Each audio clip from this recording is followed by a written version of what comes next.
GSPP class of 2024, you look great.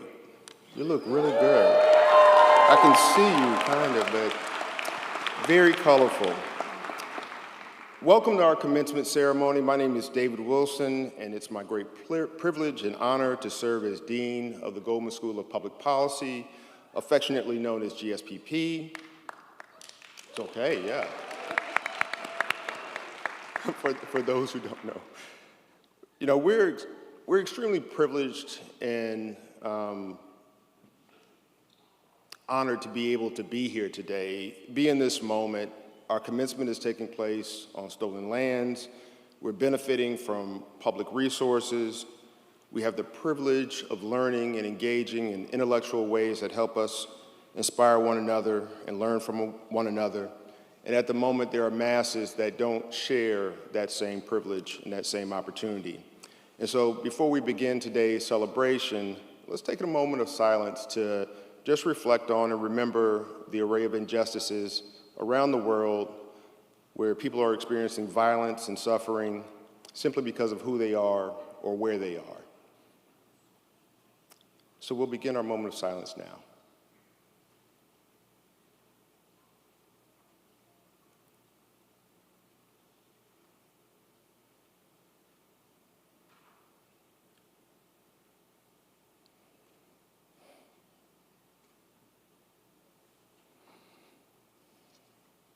Thank you for respecting and supporting that moment of pause.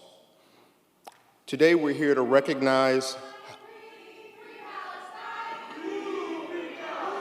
No, it's okay. It's okay.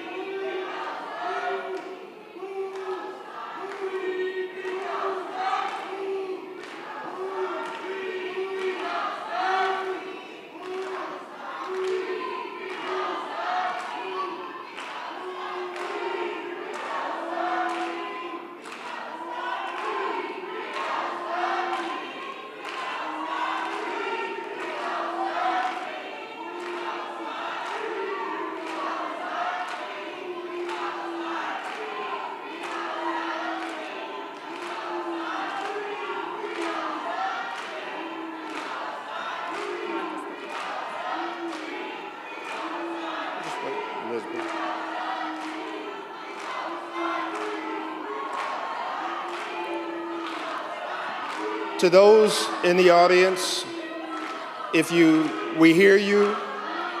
I think the audience hears you. I think you're making an impactful statement, and I applaud you for celebrating your speech rights and expression. As we'll learn over and over again at our commencement, one of the points of pride of being a Berkeley graduate, a Berkeley student, a Berkeley faculty member, and a Berkeley staff is we have to deal sometimes with the discomfort of democracy. And being able to express yourself is key to that. As long as we understand that these are principles we all share and that we all value, then we're actually living the promise of our democracy. And so I appreciate you all taking the opportunity to express your voice and do it at an event that your colleagues can see that you actually care about this issue, and we care about it as well. So today we're here to recognize how your intellect creates community, how your values create a passion for solutions, how your identity shapes your understanding. Today we celebrate your achieving a Goldman degree. This occasion is about you. We're here today, your family, your friends, they're here for you. You're a graduate of the Goldman School. You're a graduate of Berkeley. This is an exciting day, and you should celebrate. Please release a little bit of that stress and that happiness now. It's okay. It's okay.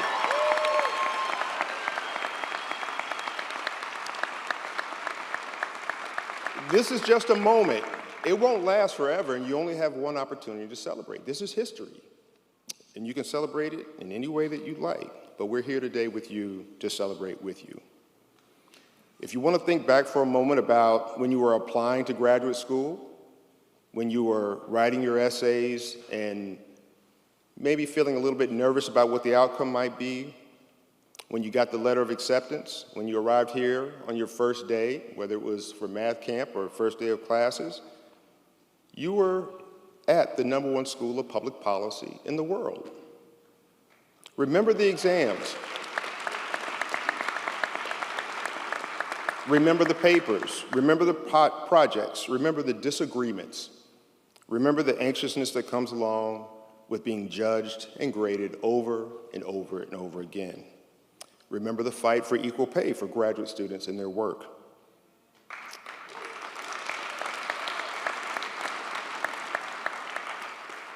Those are all a part of our history and how we've developed and grown together. And today is your day to celebrate that growth. Our alumni are known for their belief that anything is possible with conviction, hard work, and dedication.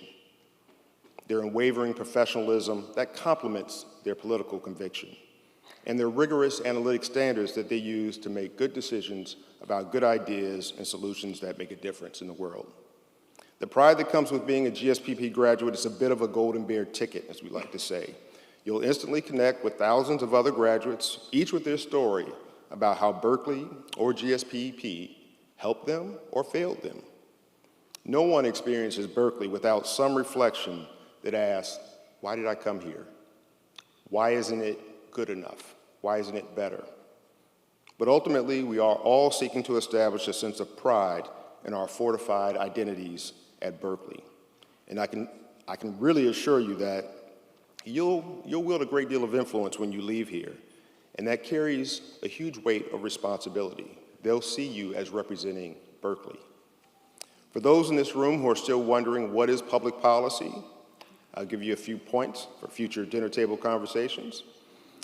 Public policies are those actions taken by public leaders to address public problems. Pure and simple. The actions may come in the form of pronouncements from a podium just like this, legislation, scientific research investments, setting the example, or doing nothing, which is at the lowest end of policy. Public policies help direct society in ways that we find desirable. We desire healthy and sustainable communities, and we need actions to help get us there. Similarly, we desire safety and security, equal opportunity and protection. We desire clean air and water, responsible energy use. We desire fair wages, equal access to jobs, education, and housing. And we desire the establishment of justice to ensure domestic tranquility.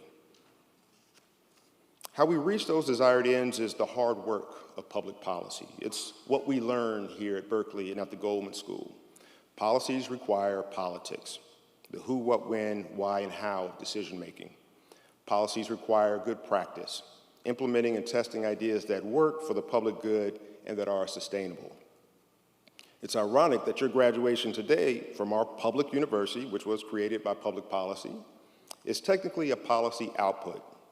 You've created, received, developed, experienced an education that should enhance your quality of life. And yet the real policy outcome, the actions that will advance your career and advance society, they remain unknown right now. We don't know what you're going to do next, but we hope that you'll make a measurable difference in the world. We hope that our faculty, our staff, our alumni, and our Berkeley community have given you a set of tools and experiences that strengthen your ability to see value in our multiracial ethnic democracy. We hope that your experience at the Goldman School will create a resolve to eliminate inequalities and uphold fairness. We hope that you can draw on your diversity and your individual talents, as well as your academic training and professional experiences, to become good, reliable, and trusted advocates. We hope that you can now fully define, dissect, and understand a problem and think about effective ways to create good solutions. We really value your ability to think about the different ways that we can come to real solutions. We may not always resolve a problem, but we can at least try and minimize the effects. The best public policy school graduates can identify, evidence, and advocate for the policy choices that make sense most of the time.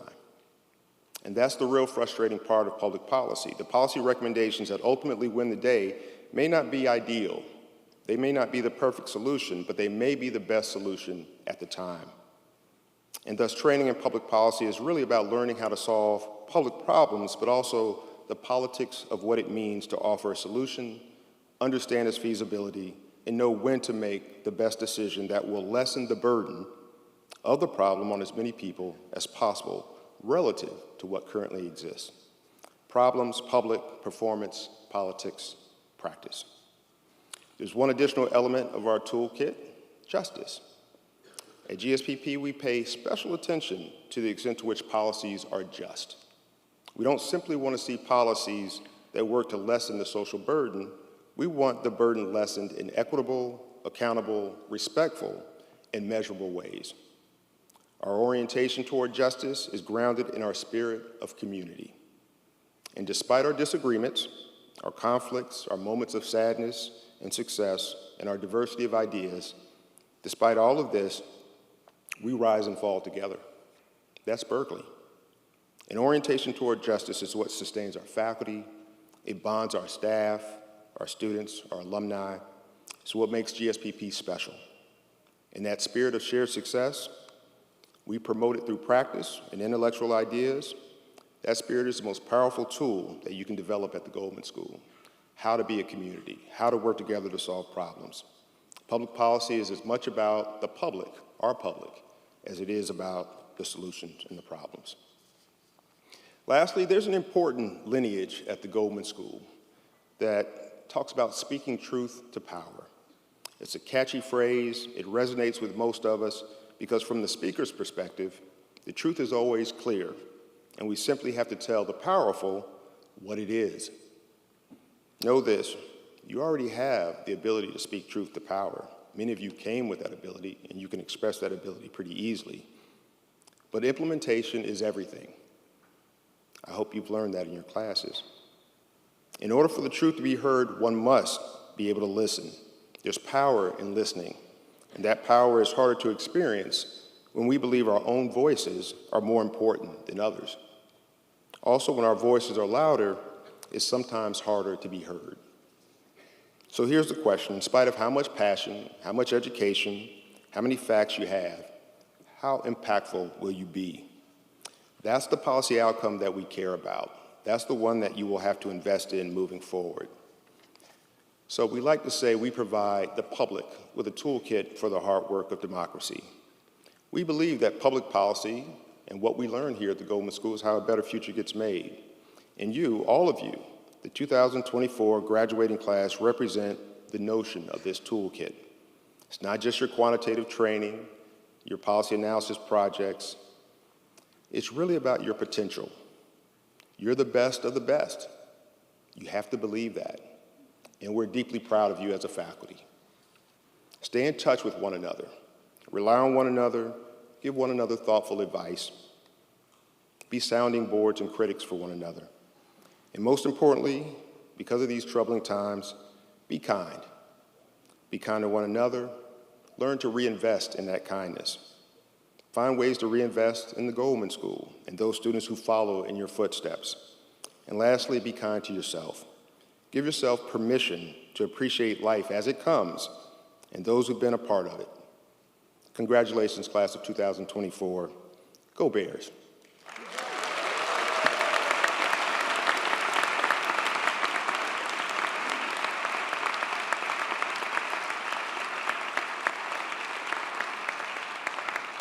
Thank you. And now, if you'd like to follow along in the program, the official program, it's here, we're going to have the president of our Cal Alumni Association come up and offer a few remarks. It's my pleasure and privilege to introduce you to Kirk Tramble. Kirk's a proud Berkeley graduate. He earned his bachelor's degree in electrical engineering and computer science in 1993. I see the gray. He holds an MBA from the Tuck School of Business at Dartmouth. He's also served as president of the Black Engineering and Science Alumni Club. In his professional life, Kirk's gained vast experience, corporate experience, working at some of the largest and most prominent companies in the world. He's a leader. He's a lair of the Golden Bear glamper. It's like camping, but fancy. He's a loving husband to a Bruin, yes. Son of a Golden Bear. It's like son of a bear, but son of a Golden Bear. And father of a current Golden Bear. Your son is quite tall, 6'5" or so. So please welcome Cal Alumni Association President Kirk Tramble. Yeah.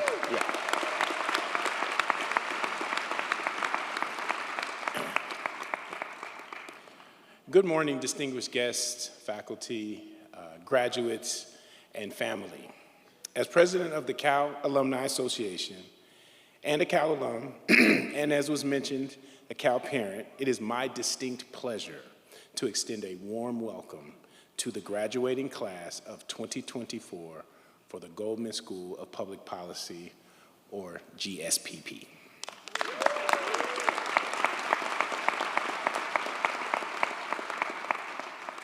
Congratulations on reaching this significant milestone in your academic journey. Today only marks the end of one chapter, but the beginning of another.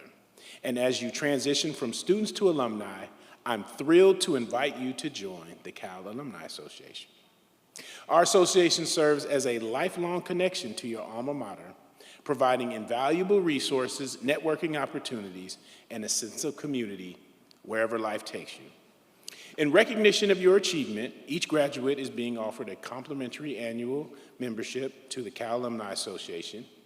This membership allows you to stay connected to Cal after graduation, ensuring that you remain a part of our vibrant and supportive alumni community. And that's not all. As CAA members, you will also gain access to a host of exclusive benefits, including career services, discounts, and much more.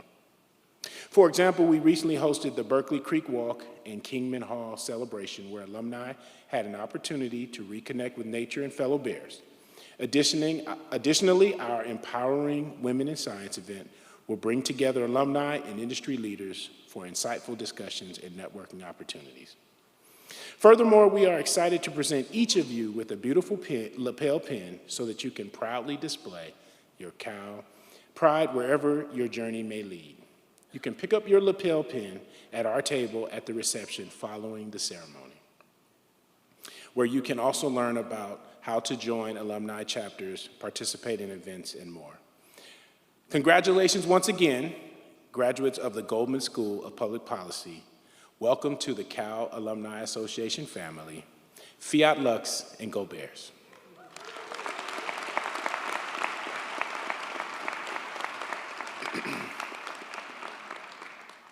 Next, I'm pleased to invite the next speaker, MDP graduate Piyush Naranj, who was selected by the MDP class of 2024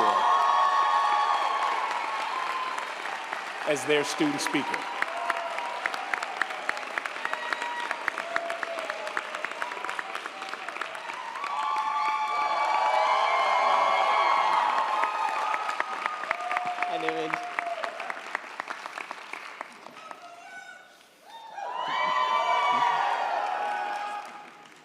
Thank you, everyone. So over the last few weeks, I've not missed a chance to tell everyone I meet that we are all graduating today. After all, we graduate from the #1 public university in the world.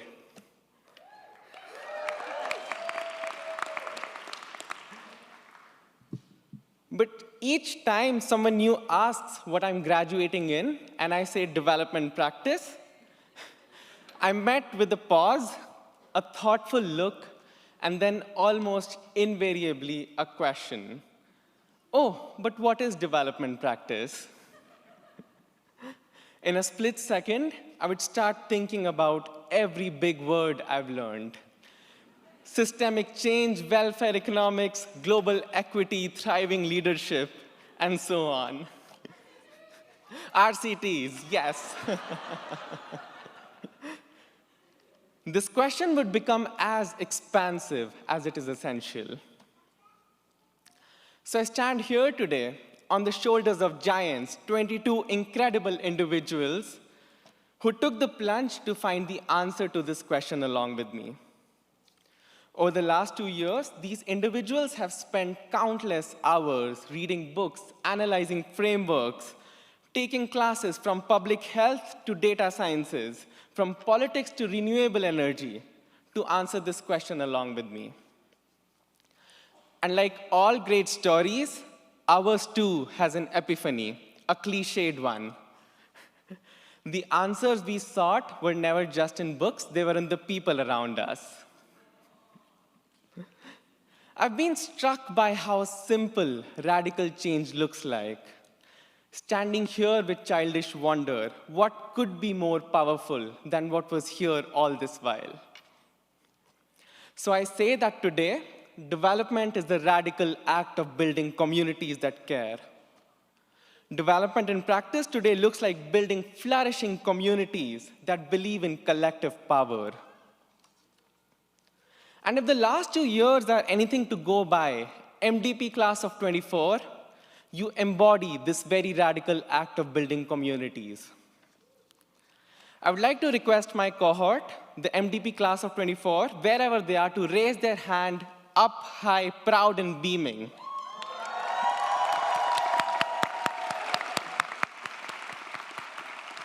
Keep your hands high. To everyone else in the room, I get the honor to acknowledge these raised hands. Individually, they represent 11 countries across 4 continents, each raised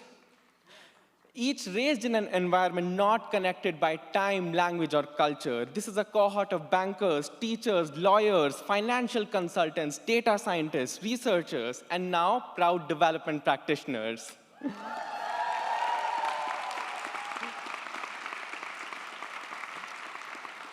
Keep your hands high. And while their individual achievements are tall and impressive, it is their collective prowess and camaraderie that stands out. It is a community working relentlessly towards one vision, building a world where equality, sustainability, and peace are not just ideals, but realities. Thank you, class. You may lower your hand, and while you do that, remember to pat yourself on the back.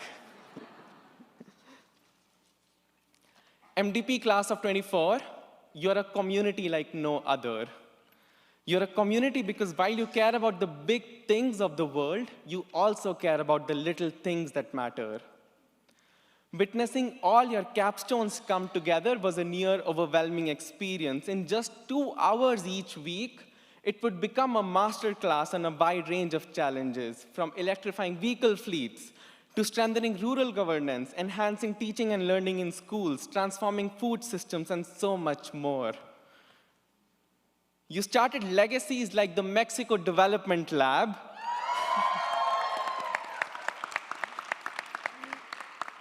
empowering a cohort of us to explore development firsthand in a new country, all of this entirely student-led. In 2 years, there hasn't been a single lecture where you haven't raised important questions, questions about equity and access, questions that challenge us to think deeper. And while you did all of these big things that matter, you also did the little things that matter. At the start and end of every lecture, there would be a chain of hugs in my classroom. Not the awkward side hug, but a warm, I've got you type of embrace. You prepare photo books to capture memories. You invite each other for dinners. You pick each other up at the airport. You show up for each other during moments of self-doubt and burnouts.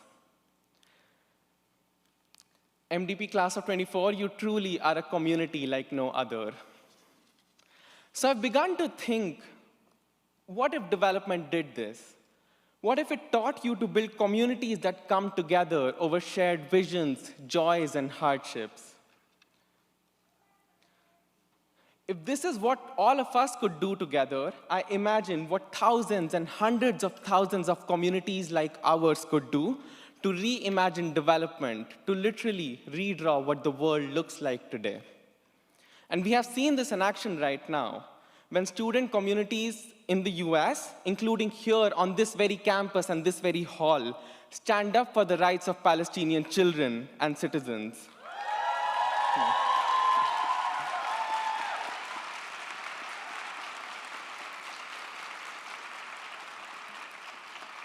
Rejecting the complicity of our academic institutions in the US in the ongoing oppression.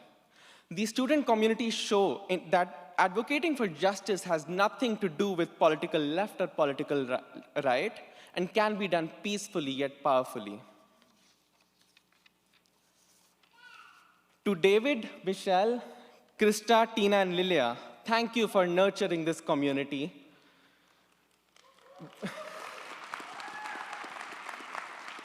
We were difficult once, but you did well. MDP class of 24, the next time someone asks us, what is development practice? May we be reminded that it is about building communities that care about their people and the planet in all the big and the small ways that matter.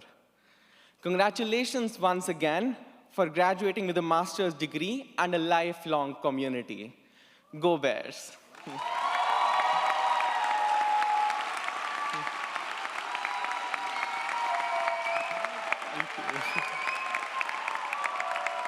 Thank you. Thank you.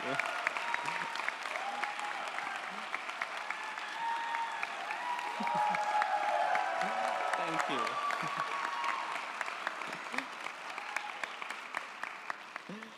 I'm pleased to invite the next speaker, MPA graduate Sarah Myroff, who was selected by the MPA class of 24 as the student speaker.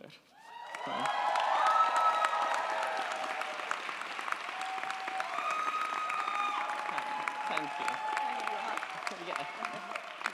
Congratulations.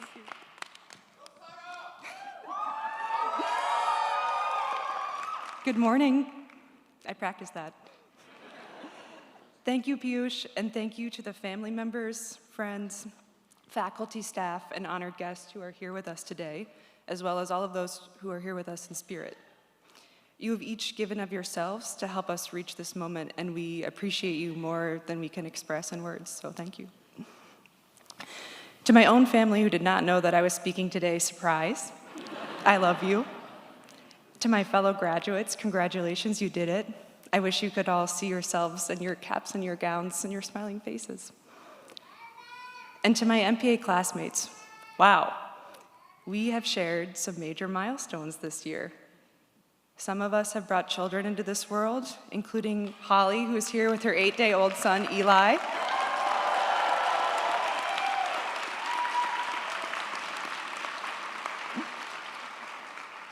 Others have suffered loss. We won primary races, we wrote books, we took master sommelier classes, we ran marathons. In the last 72 hours alone, we've had both an engagement and a wedding. So congratulations to Yanka and Carla, and to Lauren and Zach.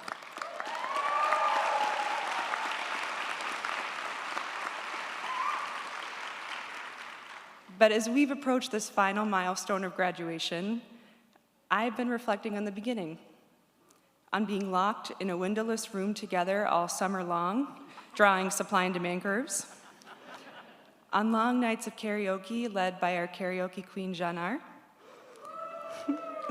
on that ill-fated lecture on a boat where Hamza gave us all a free biology lesson in seasickness.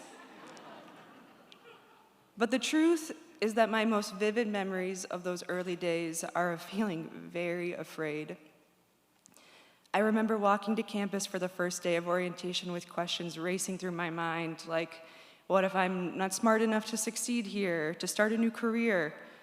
What if people realize that I'm a fraud, that I don't know anything about anything?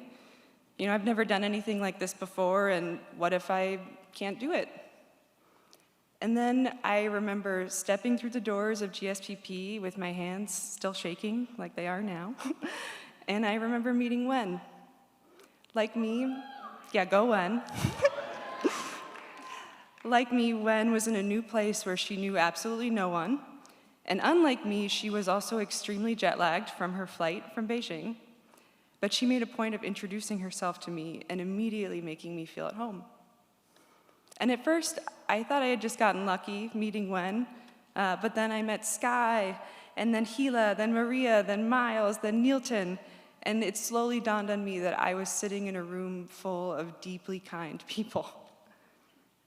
And then for the rest of my MPA experience, anytime I felt like I was going to collapse under the weight of my own anxieties and insecurities, one of you was there to affirm that I belonged here and that I could come out of this program being whoever I wanted to be. Even people who I didn't even know necessarily very well offered support unconditionally.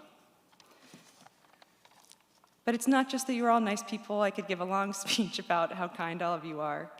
It's that you have shown me that there is no skill set or formula or piece of knowledge that any of us has learned here that is as impactful in public policy making as centering someone else's humanity. And by that, I mean connecting with people as people and offering your support and yourself up as a vehicle for them to thrive. You've modeled this principle for me not only through your empathy, but also through your humility. You don't have a problem admitting that you don't have all the answers. Instead, you ask questions, you listen, and you create space for people with lived experience to speak. You have taught me to let go of my ego and stop worrying about knowing enough or being enough of an expert, that people are the experts of their own lives, and that truly just policymaking centers their knowledge and their stated needs. And we have been so lucky to be in a space where we can learn from each other and each other's stories. I have been deeply humbled to better understand the crises of mass incarceration, homelessness, war, and gun violence from peers who have survived and faced them. I have also learned so much from fellow students of all faiths and backgrounds who have tirelessly centered the humanity and uplifted the voices of Palestinians and of Israelis who are working towards liberation and peace.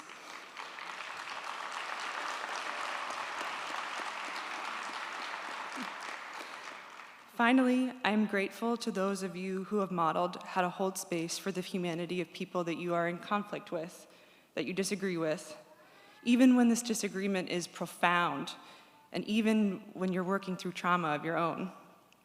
Because all of these unjust systems that we all came to GSPP and to Berkeley to dismantle, at the end of the day, are people. People who are overwhelmed and scared. Many of them want to do the right thing, but they feel insecure or ill-equipped. They aren't sure where to start. They may have more power than you do, but they still may feel powerless to be a part of the solution. You have taught me that transforming structures of oppression requires centering the humanity of people who are oppressed, but also making space for the humanity of people within institutions by trying to understand them as people and by giving them a chance to be partners in the struggle for justice. So, before you scatter across the world towards new beginnings, I will just say again, thank you so much for helping me grow and be a better version of myself.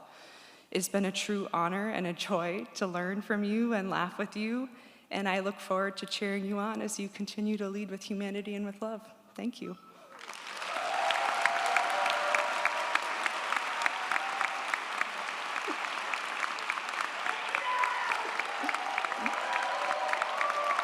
Thank you. Wow. That's very kind. Thank you. Now, I'm pleased to invite the next speaker, MPP graduate Nika Madavi, who was selected. Nika was selected by the MPP class of 2024 as their student commencement speaker.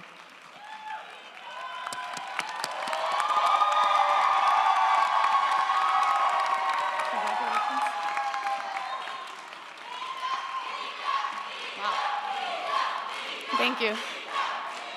Thank you. You haven't even heard what I'm going to say yet, but thank you. I can just walk off now. Good morning, graduates, Goldman faculty and staff, and beloved friends and family. First, I'd like to thank all our loved ones who are here today to celebrate this achievement. I know many of you have traveled across the country, or several countries, to be here with us in California today. Others have moved here to support us, watched us work, procrastinate on our problem sets, or picked up extra tasks when we weren't able to. To all our family and friends, near and far, shout out to those watching the live stream, I express my gratitude for your endless love and support. Without you, none of us would be who we are and where we are today. Next, I'd like to thank our GSPP faculty and staff for their support, mentorship, and guidance over the last couple of years. And lastly, to my dear classmates, how dare you? You all thought you could give me another assignment before receiving my diploma. Wasn't finishing our capstone projects the past couple weeks enough stress? In all seriousness, thank you for giving me the immense honor of being your commencement speaker. I've learned something from each and every one of you, and standing up here today, I'm just a reflection of all your teachings. I knew going to graduate school would mean gaining a network, but never did I think of the family we would become. Okay, I'll rein it in a bit. It's just some friends said they weren't planning on wearing mascara to prepare to cry during my speech, so I'm trying to make sure I deliver on that expectation. While writing the speech, I started reflecting a lot on Goldman's motto, how a better future gets made. I think as policy students, we think about the future a lot. For those of you who are unfamiliar with what one does in graduate school for public policy, let me paint a picture. We go to class, learn about all the problems in the world, and then leave thinking, how the heck will we ever fix this? All right, so maybe that's not fair. While sometimes it can seem overwhelming, the truth is we have had many conversations about the world we envision. Whether it's discussing housing or climate change, somehow a dinner with a group of friends can turn into a night-long conversation about systems change. But we haven't just talked about changing the world, we've taken action. When we felt we weren't hearing from enough practitioners in our curriculum, we created our own class and brought them in.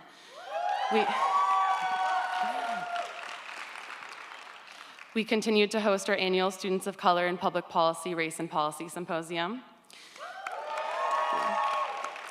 We set history as we went on the largest academic worker strike in the fall of our first year.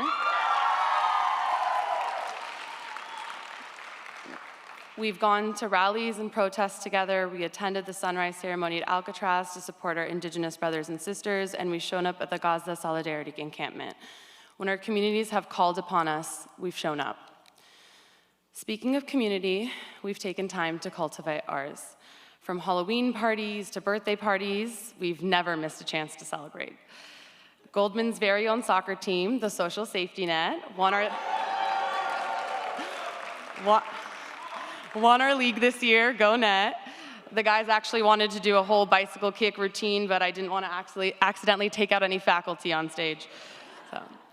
We've celebrated Diwali, Ramadan, Hanukkah, Persian New Year, Lunar New Year. Whatever the occasion, we shared our food and our cultures. We've gone on road trips up the coast, spring break trips to other states or countries, met each other's families, attended each other's weddings, among so many other events.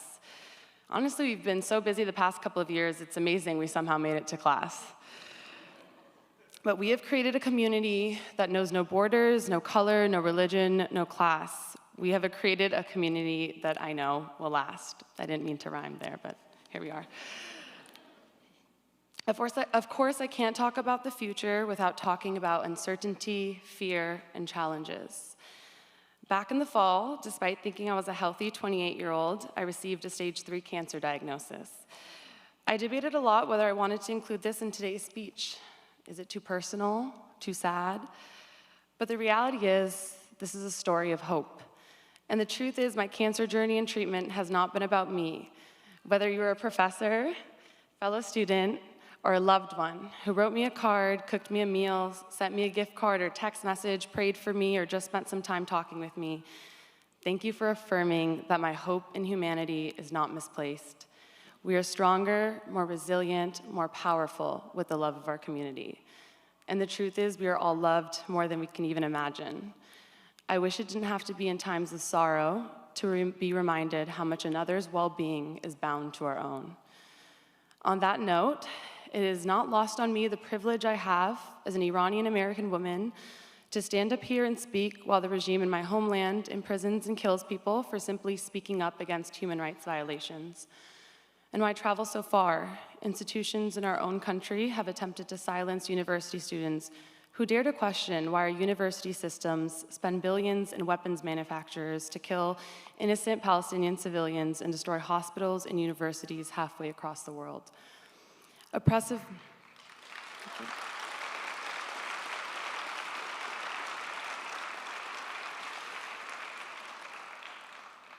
forces, wherever they are in the world, will focus on semantics and sides and change the narrative.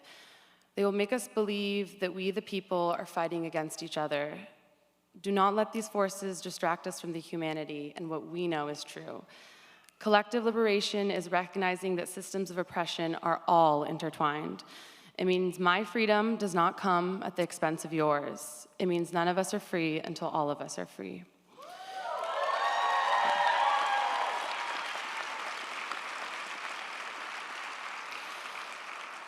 Perhaps our vision of the world may seem naive to some, impossible to others, but I ask, if what we've done in the past hasn't worked, why can't we reimagine the tools we use to build our future?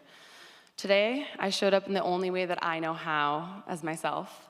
So as you go on into the future, in whatever endeavor comes next for you, in whatever position of power or trust you hold, remember to always bring yourself. Who you are, what you've learned inside and outside the classroom, what you've experienced in life. Continue to imagine a more just and humane world. Continue to have those difficult conversations, continue to question, and continue to show up for your community. Because that, my fellow graduates, is how a better future gets made. Thank you, and congratulations, class of 2024.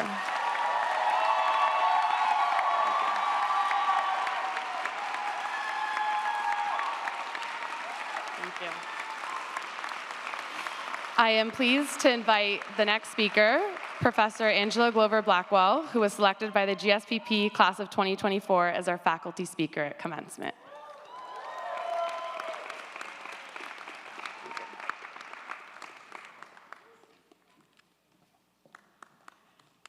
Hello, everybody.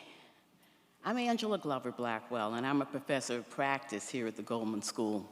And I've really been so grateful for the welcoming that I've received here as joining the faculty as a practitioner, not as an academic. And I'm really honored to have been selected by the students to be the faculty speaker, though I don't know that I'm pleased.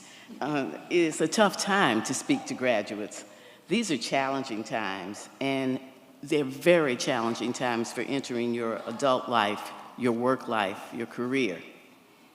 But first, before I get into my remarks, I want to really express my gratitude to all of the families and supporters, because I know how hard you work to be able to help the graduates reach this point. Thank you for all of that.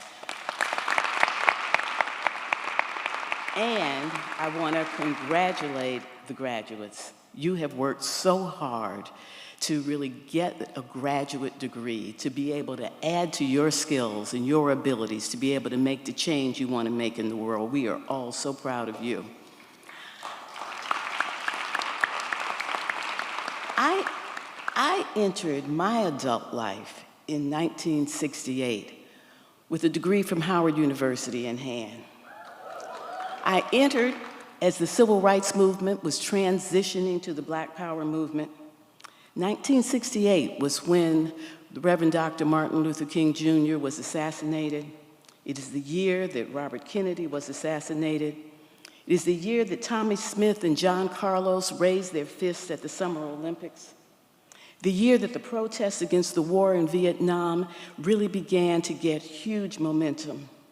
1968 was the year that the Democratic Convention in Chicago was upset and upstaged by violent clashes between anti-war protesters and police. It was the year that cities exploded with anger, impatience, and frustration over continued racism in the United States. 1968 was the year that defined me. It gave me purpose, it solidified my values, tested my courage, and set my path toward change and racial and economic justice.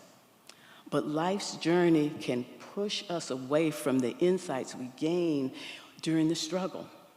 The day-to-day demands of work and of life and of family can diminish the clarity of once was a bright light on the path that we wanted to take. The message that has served me well, and the message that I bring to you today, I got from the writings of the theologian Howard Thurman. Keep fresh before me the moments of my high resolve. We often start with high resolve, but as Howard Thurman points out, the dust and grit of the journey covers it up to the point that you don't recognize it, you don't even remember it. Our resolve can become shaped and grounded when we're exposed to the momentous times and events. In those times, clarity is gained through heated arguments, through debates, through protest, hard-fought, consequential elections, wars, times like these. Yes, if anyone can relate to the exhilaration that I felt in 1968, it is you, the graduates of 2024. It was in 2016, while many of you were probably in high school or undergraduates, that you thought you were going to step into a world that was moving headlong into inclusion, and you saw the beginnings of the wall coming up, hitting a wall around that progress. It was 2020 when you thought that maybe you were going to spend a couple of weeks, maybe a couple of months at home, and found out that that turned into 2 years of isolation and confusion.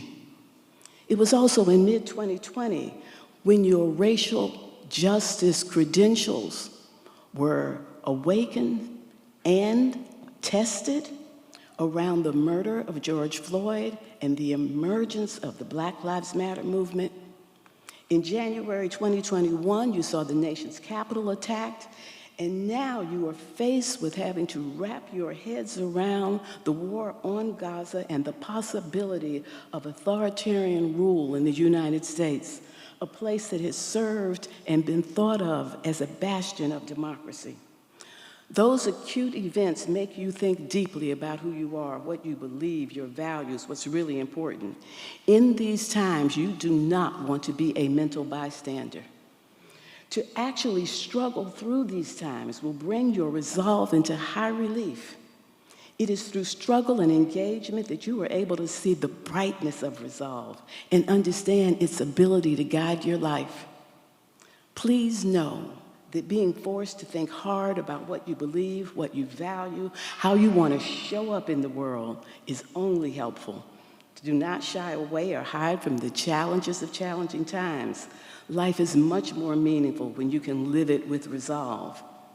And you burnish the luster of that resolve with personal growth, enlightening experiences, exhilarating successes, and the regenerative bounces back from defeat. The brighter your resolve, the better it can light your way, the easier it is to find it when you need it. Life is not all growth, successes, and defeats. But what kills resolve is not the absence of these moments. It is what happens between the moments, the dust and grit of the journey. Not allowing yourself to get stuck in the complacency and defeatism as you travel through this muck is the high test of life. For many, resolve is dulled by the grit of bureaucracies that lull you into a rut of systems convenience. For others, it may be the dust of narrow-minded colleagues, disappointing leaders, or perhaps acquiescence to the demands of unimaginative funders. Warding off the enemies of resolve requires staying in the mindset of struggle. The very things that dull resolve also keep us from achieving our goals. We must struggle against systems that perpetuate racism and exclusion, leaders who are not accountable to the people, and the absence of courage and imagination. These inevitable obstacles obstruct our ability to change. They muddy the path. But if you meet them with high resolve, you can transform these barriers into opportunities for greater clarity instead of falling into cynicism. I imagine that you came to the Goldman School to get skills to make change. One thing I hope you learned is that the changes that are needed are huge and fundamental. We won't have good environmental policies unless we recognize the urgency to act in big, bold ways now.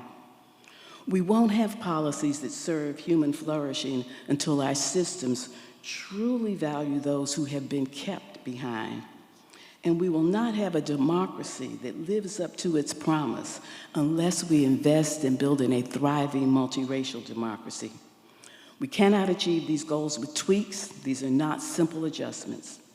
These are transformative changes that will require the courage to challenge the status quo, the willingness to admit ignorance and prejudice, the skill to work with people whose views you do not respect, the confidence to take on tasks that you are sure you cannot handle, and sometimes join with people who you do not understand or feel comfortable with, but you must trust because theirs has been the experience of authenticity.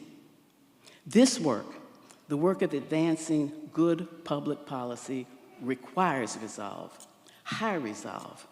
My hope is that as you venture into the world of improving society, you will lean into the struggles that define your time and find wisdom and clarity, and then keep before you the moments of your high resolve. Good luck, graduates.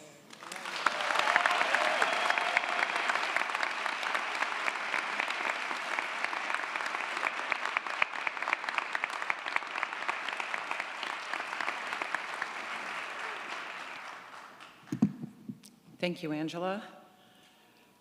Morning, everybody. My name is Hilary Hoynes. I'm a professor here at the Goldman School, where I'm also currently serving as the Associate Dean. It is my great honor to have the time with you today in order to present our Outstanding Graduate Student Instructor Award.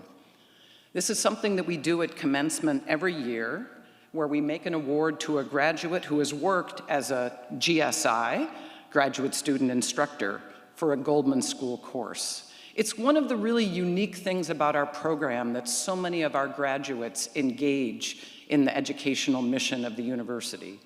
So before I tell you a little bit more about this award, I would love any of our graduates to stand up who had a chance to be a GSI during their time here at the Goldman School. Thank you.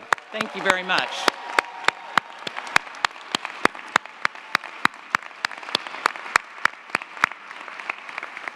Thank you so much for your service and your commitment. Doing this on top of all the other things that you're doing in your coursework and your collaboration is really, truly remarkable. So thank you so much for that. So each year, over 200 GSIs from across the Berkeley campus are chosen for their outstanding work in the teaching of Berkeley students. The selection criteria for the award are many. Let me just mention a few. The capacity to promote critical thinking, the ability to create inclusive learning environments, command of the subject area, and the ability to motivate students. The evidence upon which the award may be based on includes evaluations submitted by students, letters of nomination by faculty or students, as well as documentation of teaching excellence submitted by the GSIs themselves. So this year, I am very excited to be able to present 3 Outstanding Graduate Student Awards.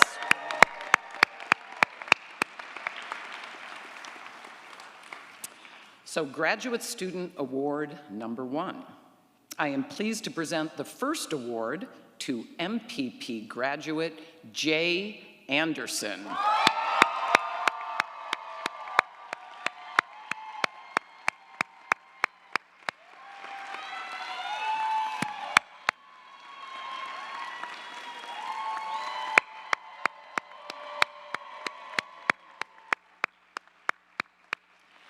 Jay was a GSI for our undergraduate minor course, Public Policy 101, Introduction to Public Policy Analysis, and was nominated by Professor Larry Rosenthal.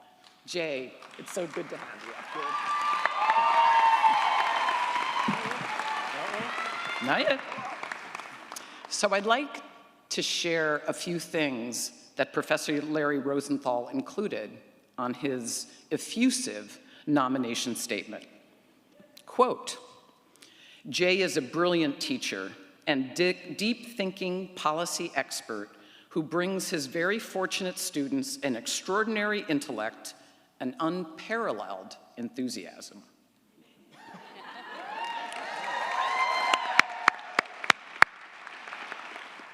He asks of them what he brings to his own work as an MPP student, namely, piercing together levels of inquisitiveness and creative thinking.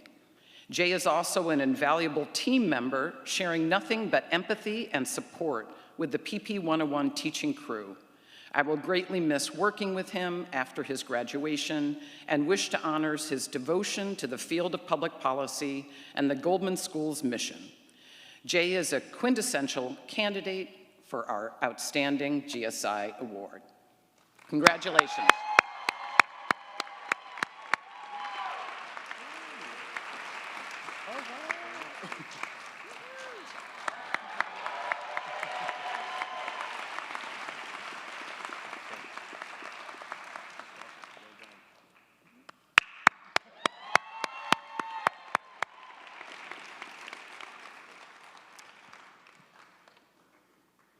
GSI Awards number 2 and 3. The next 2 graduates were nominated together, a first as far as I know, but the history on this stage is much longer than my own. So today I'm incredibly excited to bring together to the stage MPP graduates Ingrid Ang and Zoe Klingman.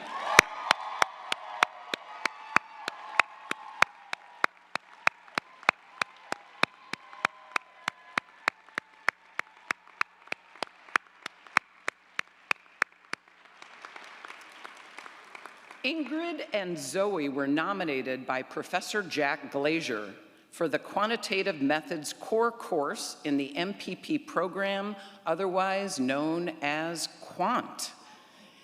Ingrid and Zoe, congratulations.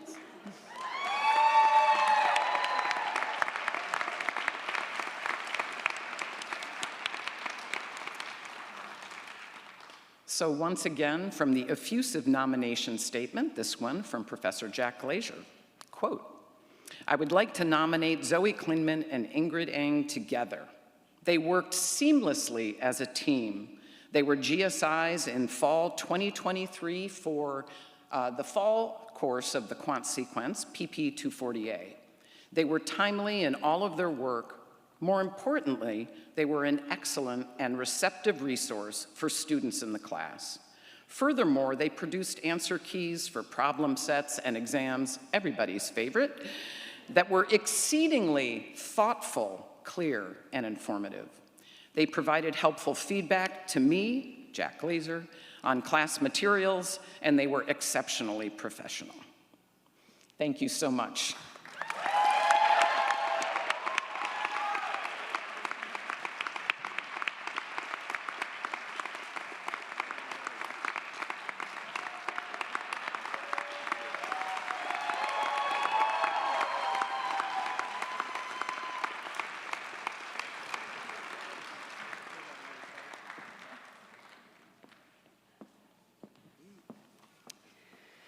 Good morning, GSPP. My name is Professor Caitlin Patler, and it is my honor to present the Smolensky Prize for Outstanding MPP Capstone Award to an MPP Class of 2024 graduate. I had the privilege of teaching one of the 7 capstone courses for MPP students this semester. The capstone, which I'm sure you've all heard your students talk about at length, is the master's thesis for GSPP students. It's the culmination of their graduate education at GSPP. Students work with a real-world client to help that client solve a public policy problem using the skills learned in the Masters of Public Policy program. This award was established in honor of the late GSPP Dean Emeritus, Eugene Smolensky, and is presented at commencement each year. Students don't know they've been nominated, and no one except a few of us up here on the stage know who has won. Let me tell you a little bit about how the winner is selected. Faculty from each MPP capstone course nominate one project from their class to be considered. Nominated projects are then reviewed by an external committee of Goldman School faculty to select a winner who will be announced for the first time today. So I'm going to read the names of the students who were nominated. And when I read your name, please stand. Filhak Amalia. Please stay standing. Halima Barucha Job. Avalon Bauman.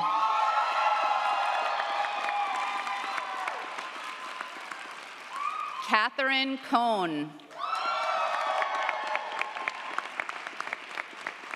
Michael DeRoche. Mireille Salman. Will Tospern.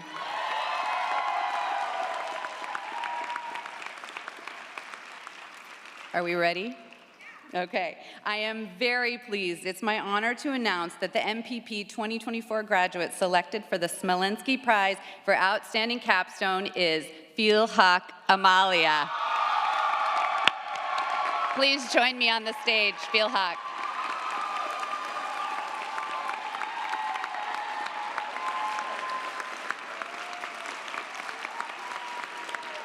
Please join me. While Filhak is making their way up to the stage,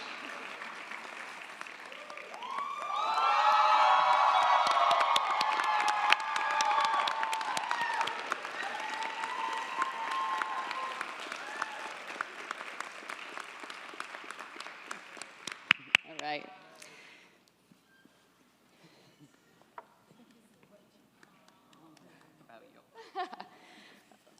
I was so lucky to supervise your capstone. Let me tell you all a little bit about Filhak's outstanding project. There are few real-world policy problems as important as climate change. However, few nations have been able to successfully reduce emissions, particularly in sectors like transportation.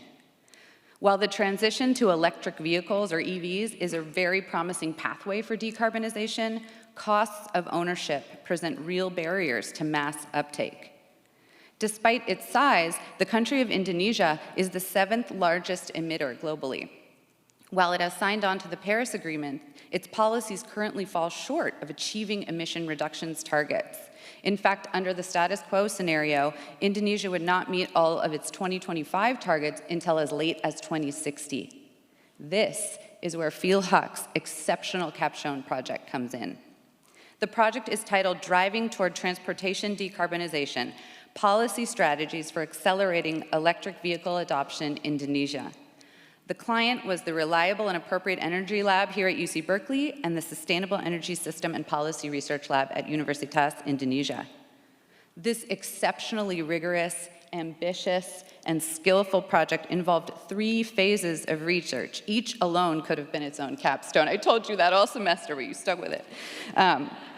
The first part was a comprehensive market analysis of Indonesia's EV sector. Then, a comparative analysis of EV policies in many other benchmarking countries around the globe. And finally, a detailed comparative calculation of total costs of ownership, comparing EVs relative to internal combustion engine vehicles. Filhak then used these analyses to identify a series of achievable and complementary policy alternatives aimed at helping Indonesia achieve its decarbonization goals on a much swifter timeline that's more commensurate with the dramatic urgency of climate change. This capstone project is outstanding. It exhibits precisely the type of excellence GSPP is known for: careful and sophisticated framing, rigorous and thoughtful methodology, and meticulously analyzed and achievable policy recommendations, all in the service of solving a real-life problem of tremendous importance: climate change. I've been telling Filhak all semester that her work is literally saving the world. What a tremendous impact for a capstone project. GSP proud.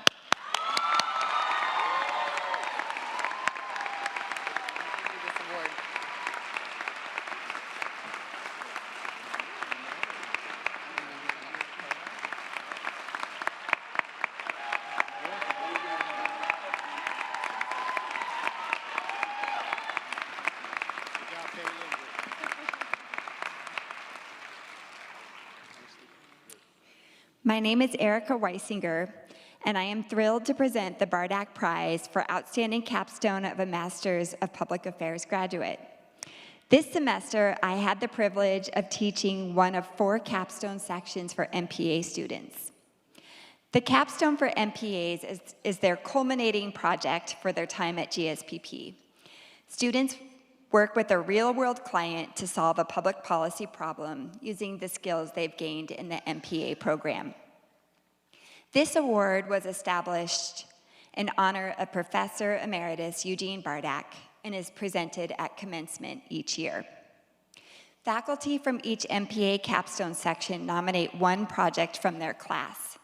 Nominated projects are then reviewed by an external committee of Goldman School faculty and select a winner. The following MPA graduates were nominated for the award this year. When I read your name, please stand. Gila Abel.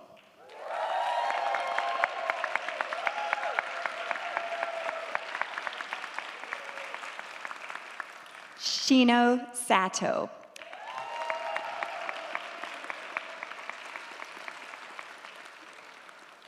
Jessica Shao.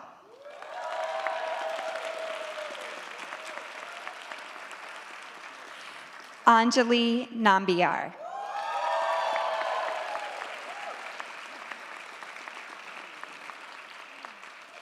I am very pleased to announce that the MPA graduate selected for the Bardak Prize for Outstanding Capstone is Shino Sato.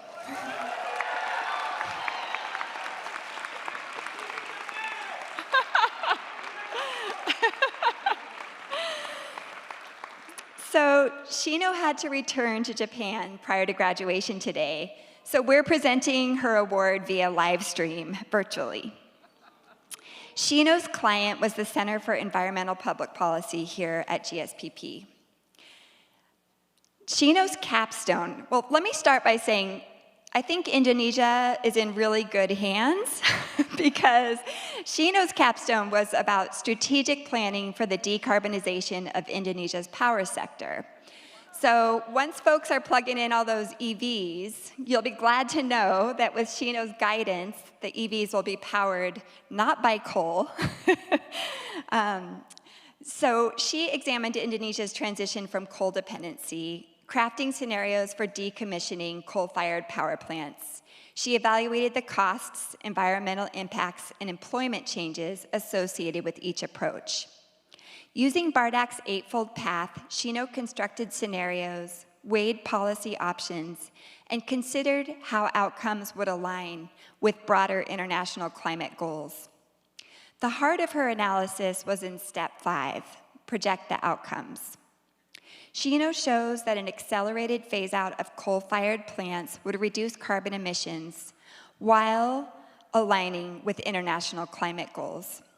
She carefully balanced environmental and labor needs to provide a realistic pathway for transitioning to renewable energy. And as an aside, she calculates that a transition away from coal would result in a cost savings of more than $250 billion for Indonesia.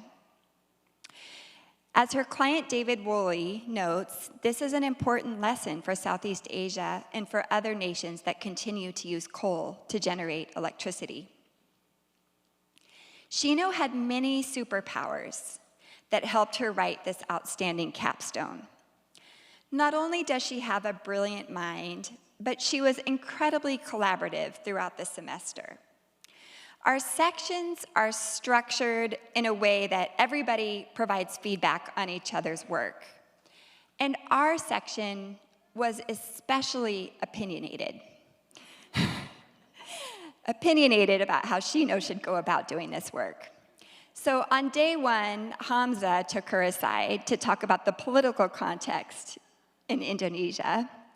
And by the time she was presenting her findings, Sarah took her aside, Sarah, who has a background working with Bernie Sanders, to talk about the labor implications. And Shino would listen to the feedback and she would say something like, "Thank you, I'll take that into consideration." And the next week, she would have completely developed a new approach based on the feedback that she received from her peers and from faculty advisors. So it was also her humility and her collaborative approach that I think really made her capstone shine. Her collaboration with all of us made her already brilliant thinking even stronger.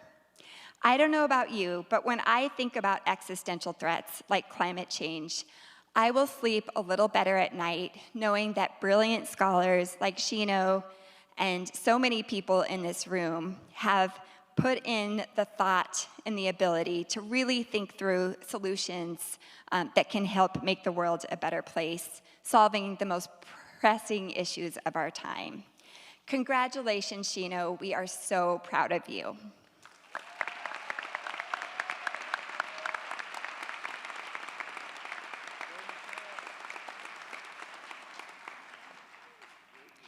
Hi everyone, my name is Michelle Reddy, and I'm delighted to present the Zilberman Prize for Outstanding Capstone Award to a Master of Development Practice MDP graduate. I've had the privilege of teaching the Capstone course for all MDP students this semester. The capstone for MDP students is their master's thesis and is the culmination of their graduate education at GSPP. Students work with a real-world client to help them solve a development challenge using the skills learned in the Master of Development Practice program. This award was established in honor of Professor David Zilberman, who's sitting here, founding director of the MDP program.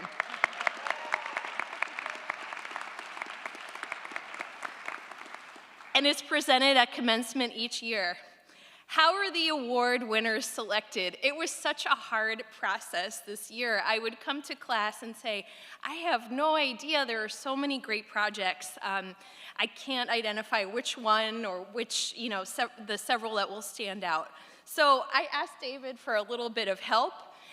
With David's help, we nominated 4 projects that were then reviewed by an external committee of the Goldman faculty to select a winner. The following MDP graduates were nominated for the award this year. When I read your name, please stand. Piyush Narang.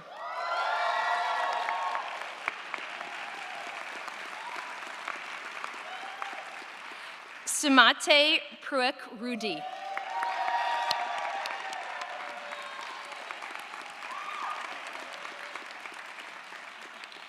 Nicholas Newman.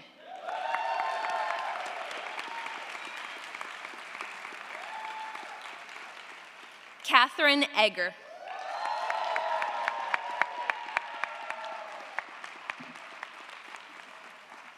Now, the moment you've all been waiting for.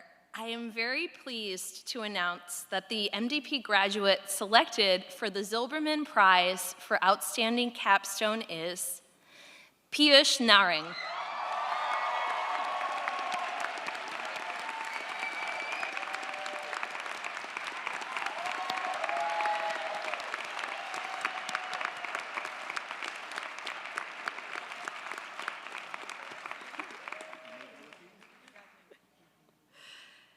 So the title of Piyush's project was Red Alert, India's Sweltering Heat Waves, Protecting India's Informal Workforce from Extreme Heat. His client was the India Energy and Climate Center at the UC Berkeley Goldman School of Public Policy. We all know that global governance of climate change is a major international policy challenge. Piyush Narang's project proposes a practical way to mitigate the impact of heat waves on India's vulnerable populations, particularly the informal workforce, through a feasible approach, low-cost, passive cooling shelters. His project draws on a sustainable and inclusive approach to urban planning and disaster preparedness. First, Piyush constructed a comprehensive heat wave vulnerability index using GIS. Then he drew on case studies. He then designed cooling shelters adapted to the environmental and social landscape of India, and in a final step, engaged stakeholders through interviews. His policy solution aimed at developing and deploying cooling shelters while leveraging existing public infrastructure has the potential to reduce the risk of heat-related morbidity and mortality for 380 million informal workers in India. Congratulations, Piyush.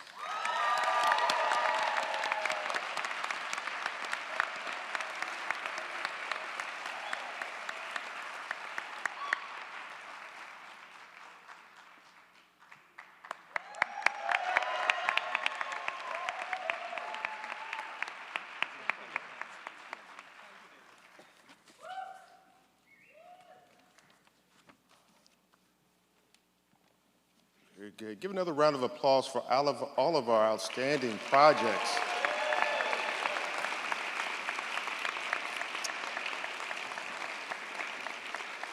We are really GSP proud. Really, really good work. So I'm thrilled to introduce our commencement speaker for this year, Lateefah Simon. Lateefah began her career in advocacy at the age of 16 as an outreach coordinator for the Young Women's Freedom Center. At the age of 18, she became a mother and gave birth to her eldest daughter, Amina. A year later, she was appointed as executive director.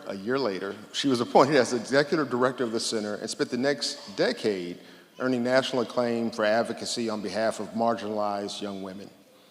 In recognition of that work, Lateefah won a MacArthur Genius Fellowship at the age of 26, making her the youngest woman to ever receive that prestigious award.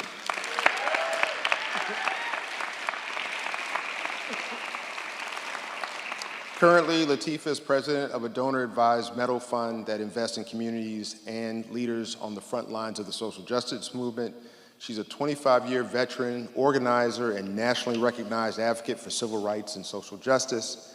She was born legally blind, and Lateefah relies solely on public transportation and sought to make the Bay Area Rapid Transit, or BART, more affordable for working families and transit-dependent people like herself, and like me, I'm a BART user. I learned this morning it doesn't start till 8 o'clock, so I need to pay more attention to the website. Eventually, she ran for and was elected to serve on BART's board of directors as a leader. Lateefah graduated from Mills College with her bachelor's degree in public policy and was selected her class commencement speaker. That was just practice. Right? Later, she earned her master's of public administration from the University of San Francisco. And in 2020, Lateefah was appointed a senior advisor to the governor of the state of California on police reform and serves on the board of directors for the San Francisco Foundation, Rosenberg Foundation, and the Tipping Point Foundation. She's a remarkable public servant and will continue to be a leading voice in Oakland, the Bay Area, the state of California, and our nation, as a champion for policies that strengthen our democracy and our communities. Everyone, please welcome our 2024 commencement speaker, Lateefah Simon.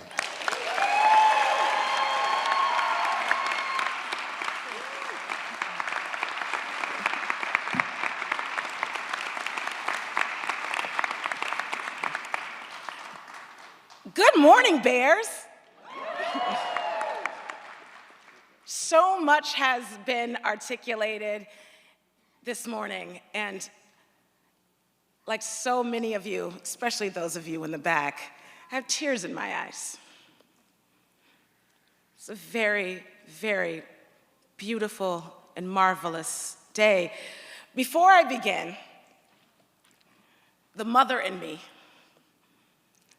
wants me to deeply acknowledge the family and community that has come to support the class of 2024. Graduates, get up and turn around and thank your family, friends, and beloved community. These folks have loved you, have surrounded you, and for the graduates here today who believe you are alone, you are beloved by all of us.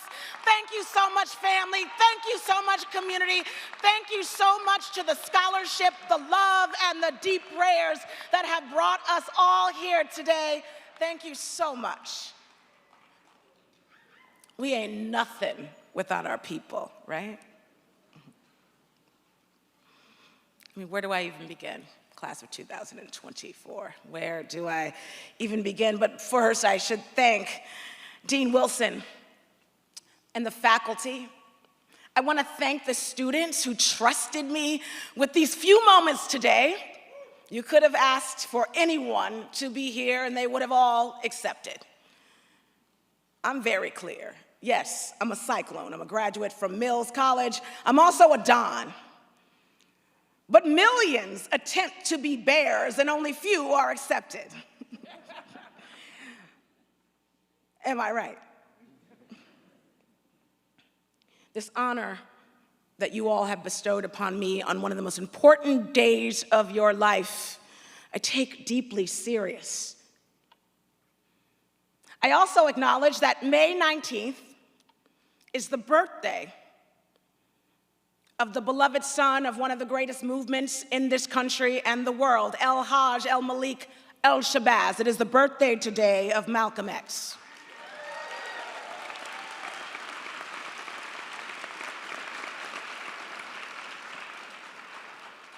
Post Malcolm's pilgrimage, his Hajj, he came back to the States extremely clear that the insufferable battle for justice is not enough. That praying with folks across faith, across race, working together throughout different experiences of struggle, he believed was required for us to move beyond and get to a space of liberation, and we're clearly not there yet. I was thinking about, in this time, what do I say to this class? These gardeners, I'll get there in a second, these gardeners that are sitting here adorned in gowns of the academy. What do you say? And I thought about a few lessons that I have learned over the years. And I thought about three folks. One being King. We celebrate the words and the power and the experiences of Dr. Martin Luther King, but we have attempted as a nation to sanitize his politic.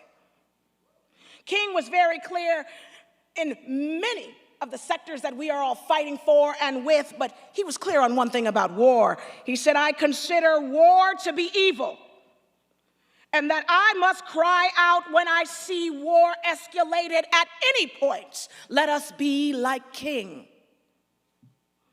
I thought of one of my dearest mentors who graduated on this very stage with a degree in social work, the Honorable Congresswoman Barbara Lee, who said of the 20 million people living in poverty in this great state, we must see that ill as a moral disgrace. Speak it true. Let us be like Congresswoman Barbara Lee, who was the first person on the floor of the House of Representatives to call for a ceasefire, an end of what we now know is a long war, an unjust war.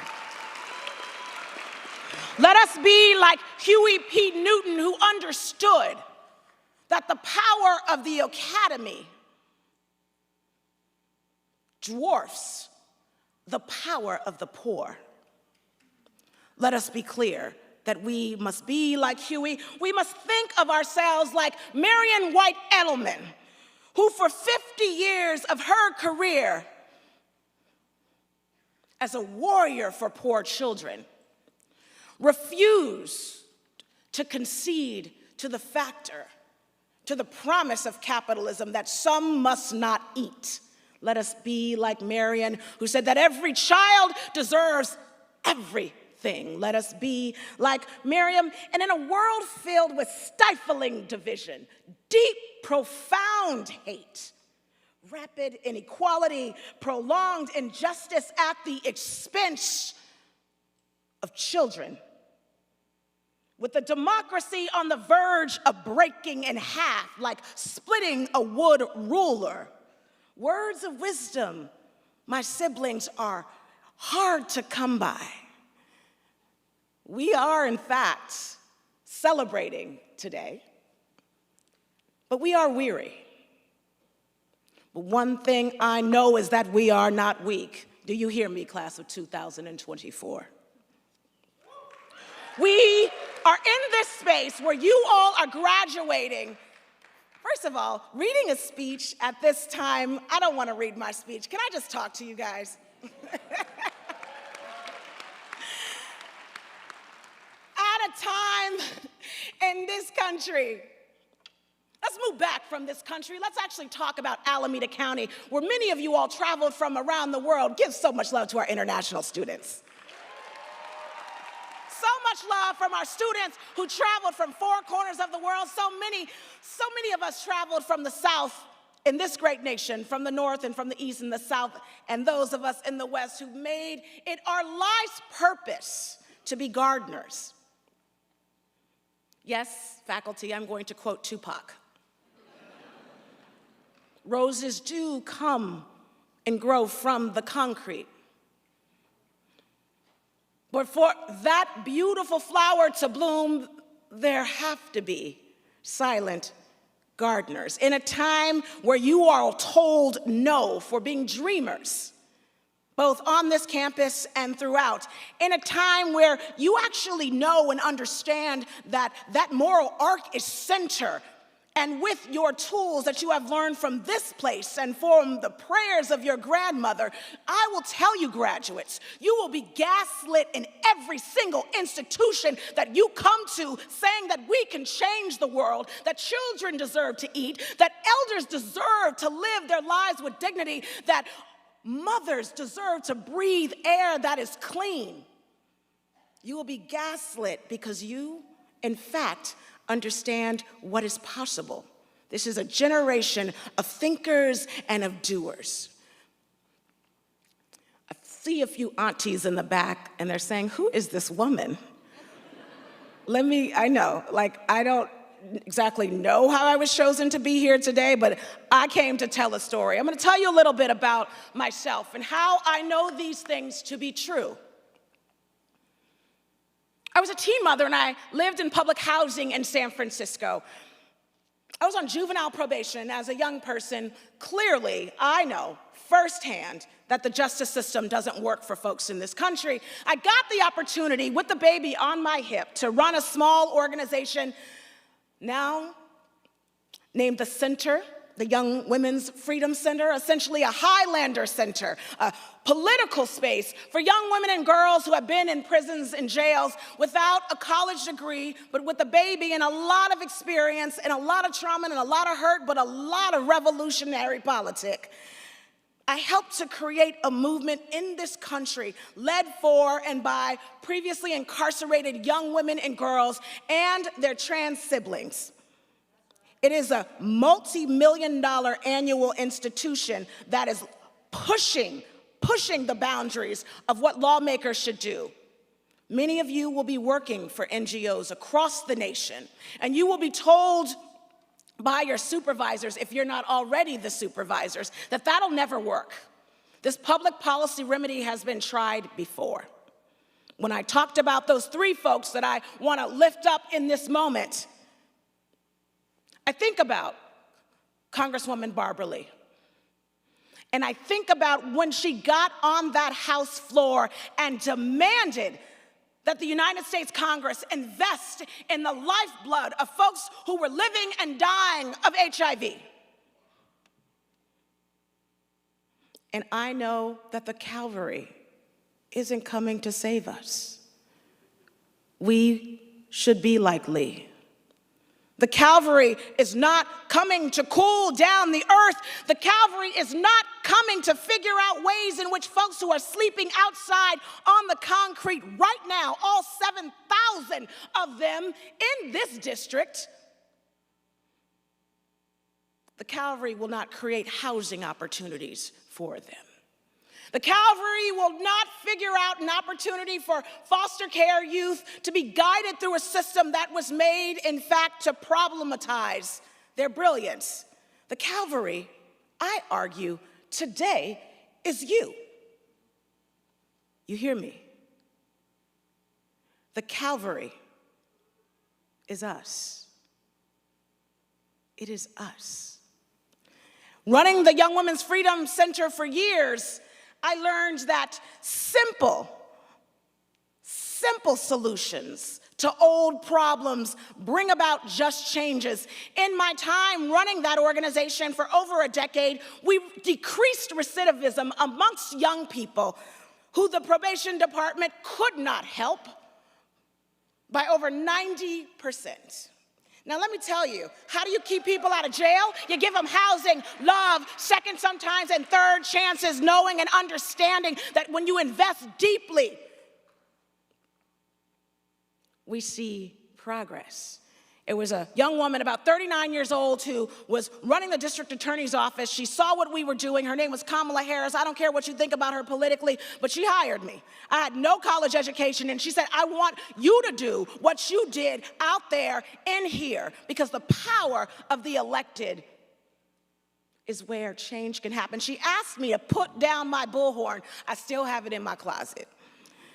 Put down my bullhorn. I had shut down many a meetings.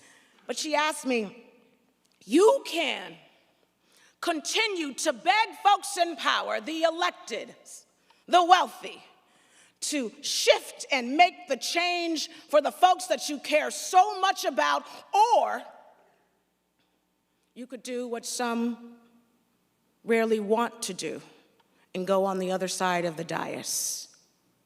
Step into the seat of government and be held accountable for systems that were resurrected by people who did not see you as human. I took the job, and I created a reentry and diversion program where I was literally able to walk young black and brown young men out of jail every single day and hustle and work with labor and work with retail and work with academia to do what we know is important and critical, is stop the rail to jail and ensure that young people who have been failed by a failed war on drugs, a failed lexicon of picking yourself up by their bootstraps, to actually provide opportunity. If we are in fact going to push for accountability, we made sure that folks stayed out of the very system that we have learned, and many of you, if you've taken econometrics, if you've studied the criminal justice system, you know that the state of California has an 80% recidivism rate, and we fund that system in the billions each year. Be the cavalry. After the murder of Oscar Grant, many of us flooded into the BART Board of Directors meetings weekly, demanding justice for this mother who had lost her son, an unarmed young black man who was killed 13 years ago by Bay Area Rapid Transit Police. When I was asked by the mother of Oscar Grant to consider running for an office that few knew about, I mean, you know, if you're gonna run for office, like, why not make it sexy? BART Board of Directors? But as a legally blind woman who had just buried my husband from a 2-year deep battle with leukemia, left with 2 babies, I said yes, because I understood from those years of experience that institutions are in fact made up of people who oftentimes make bad policy and are worst at implementing that bad policy that they make. I decided to do just that and run for a local office. It's been 8 years, and what I learned from then DA Harris is under-promise and over-deliver. We have nixed young people's fares. Poor people should be able to ride public transportation, because I think my public transportation people, including Halima, will tell you that transportation is a human right. It is a public good, as mobility is a public good. I was asked by community to reform a police department, and as a radical, many of folks told me that it wasn't possible. But you know what? Law enforcement ain't going nowhere. What we can do is root out horrific policy and create accountability structures that hold good and bad accountable, and make sure and ensure that folks who are dealing with the most incredible challenges in our communities don't have to face unethical policies, that they never get there, that housing and good employment and beloved community is what that takes. So being on a board that very few folks have known about, the last 8 years for me has taught me this. Of those two wonderful, and I'm very, very proud of those successes, but there were many others, because I learned to work close and hand in hand with a policy analyst. I learned to work with the staff who are writing the literal policy, which elected officials oftentimes take credit for. Gardeners, we need you more now than ever. As many of you take off your robes and plan to go back to your offices tomorrow, others, you're thinking about what is next. Be the gardener. The seeds are deeply planted, but the soil needs nurturance. It needs wisdom. It needs collective community. You will go in spaces where you will have the opportunity to create peace, literal peace. You will go into spaces where you're given the challenge to find flour, to make bread. Graduates, the divine opportunity to change the world is not just our responsibility. You know this from being students. It is our assignment. And our global story will now be authored by you. The Calvary, the gardeners, the authors of unique and credible policy. No longer do we have the rights to tell folks that they're doing a bad job, that they are a part of genocidal governments. No longer are we embedded with the lexicon that tells folks to do it the right way. I ask you to shuffle your way into spaces and places where you are making those decisions. It's you. It's us. And may we celebrate on this day and others our training, our discipline, our deep love for our brethren. May we pray together, have Shabbat together, make Salat together. May we pray for a day that makes our grandmothers proud. Thank you so much for having me today. Go Bears!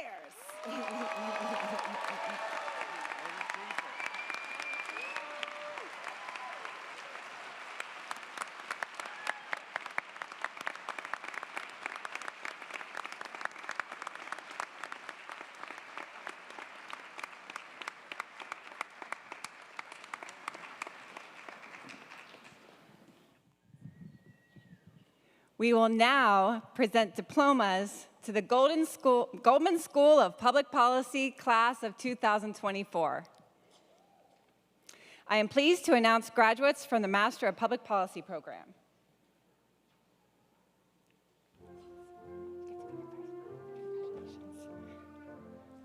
Will Toastburn.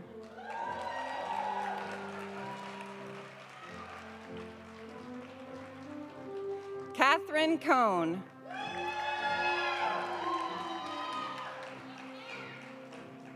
Teddy Sherbin.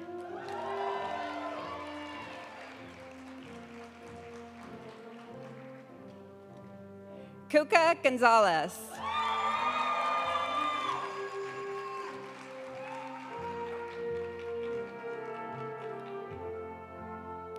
Maria Ingrid Ang. Mara, I'm so sorry. Mara Ingrid Ang.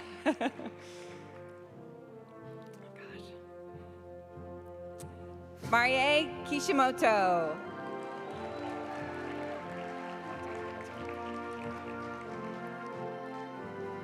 Gordon Wang.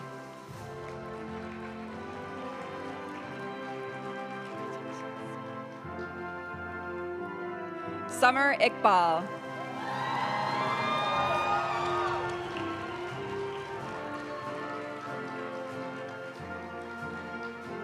Halima Baruka.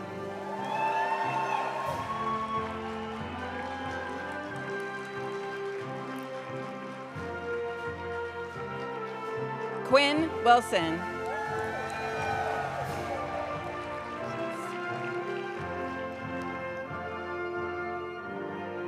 Trisha Lim.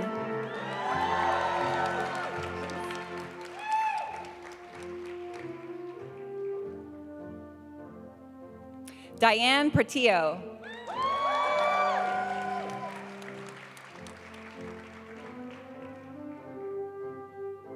Joyce Way.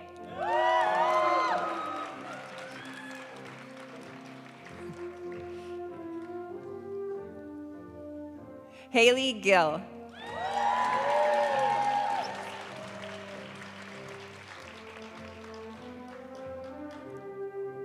Ava Kargosha.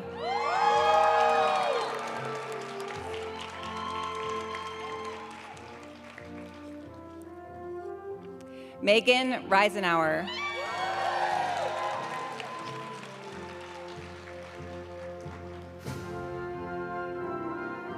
Aryaman Sunny Singal. I'm nervous too. Jessica Liston.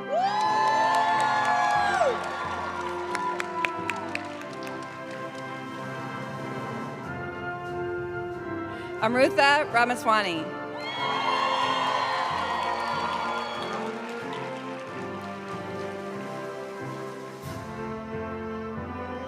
Mireille Salman.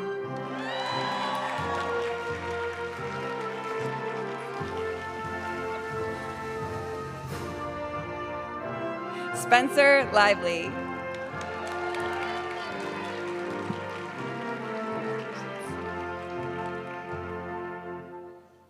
Liam Jameson.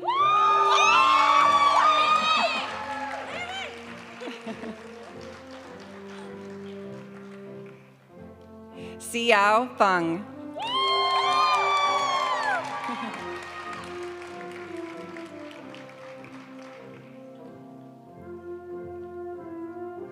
Kiki Benjasiran.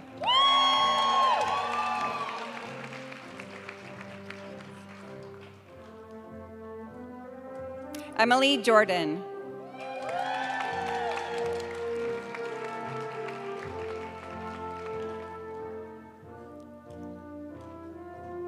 Natasha Bepath.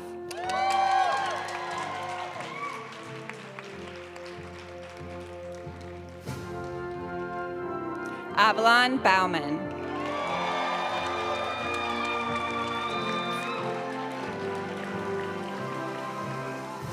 Hannah Jackson.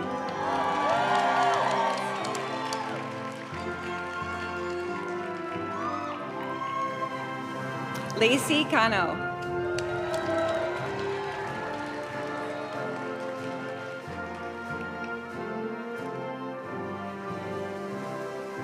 Mia Antizo.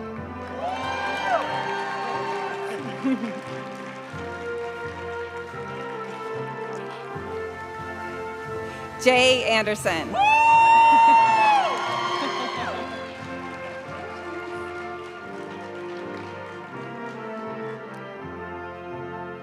Emily Ramirez.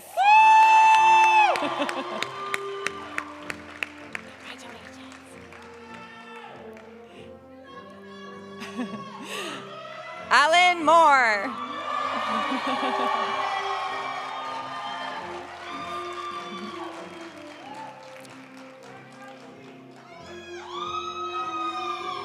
Carla Covarrubias.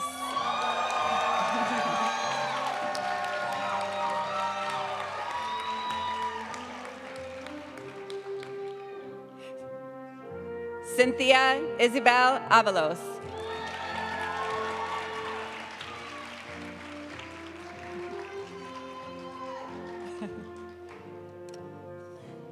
Daniela Estrada.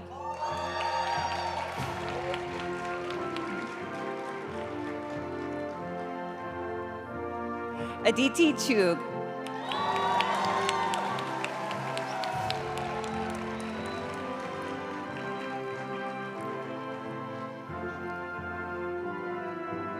Estefania Suarez.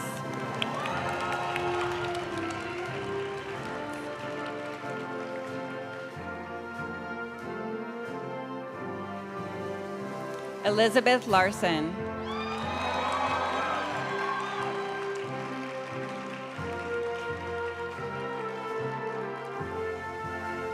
Zoe Klingman.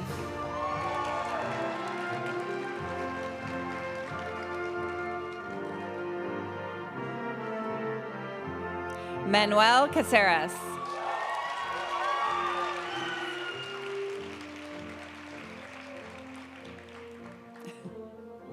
Catherine Wysong.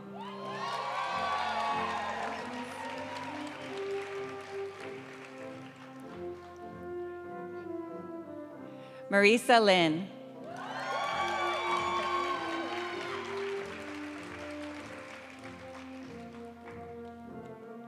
Georgia Gillen.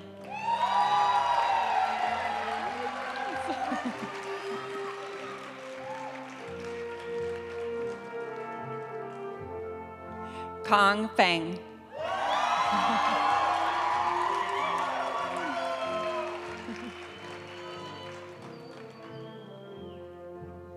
Yan Zhu.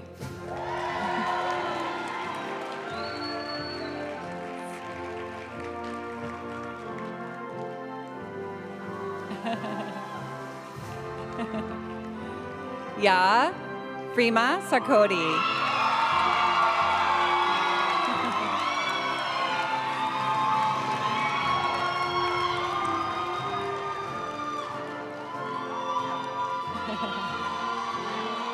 Kwanche Im.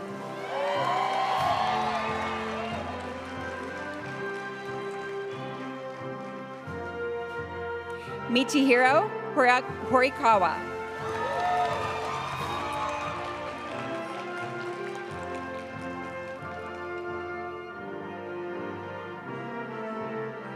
Harilao Krishna.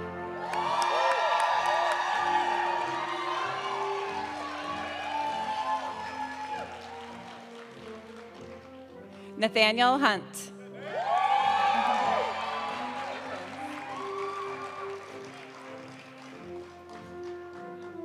Julian Ramos.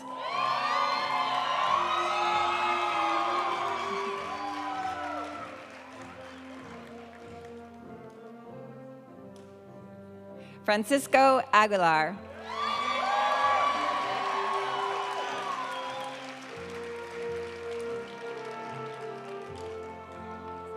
Elliot Wong.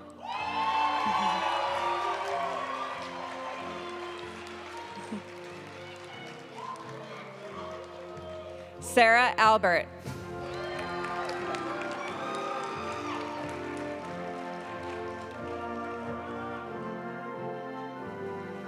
Michael Dorish.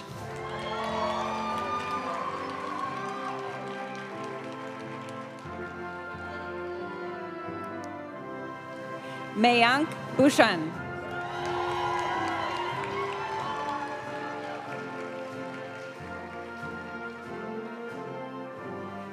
Taranum Sahar.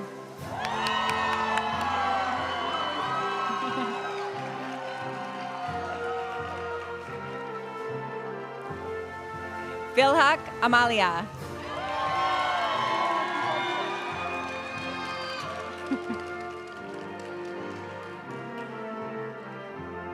Mina Koyama.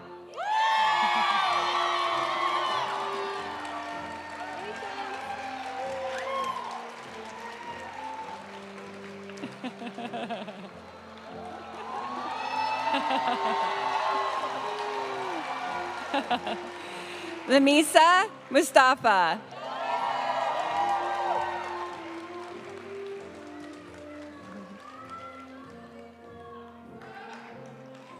Narangi Hirawa.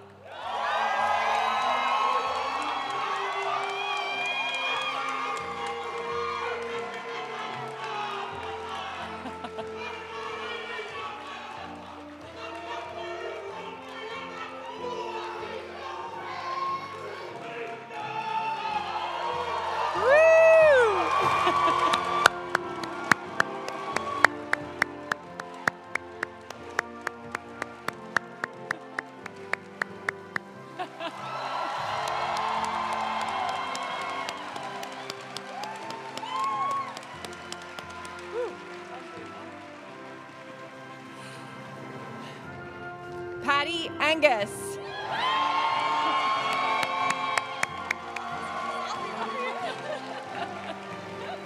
Congratulations. Nika Madavi.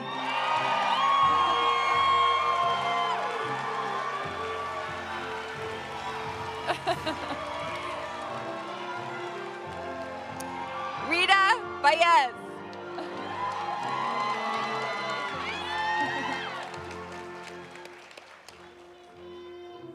Neha Singh.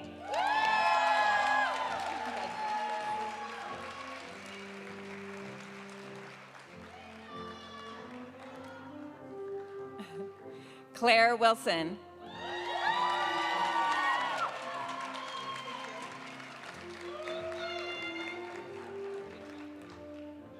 Rachel Ozer Bearson.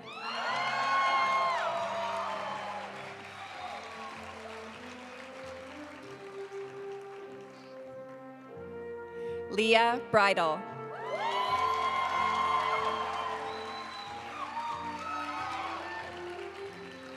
Losing my. Linda Choi.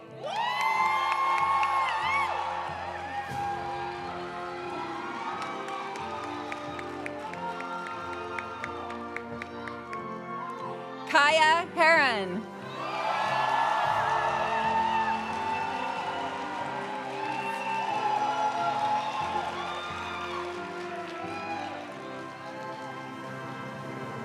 Haley Tu.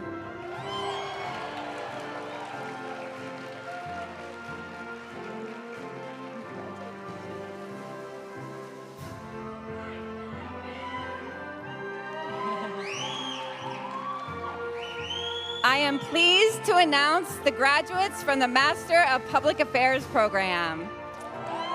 Patricia Moroz.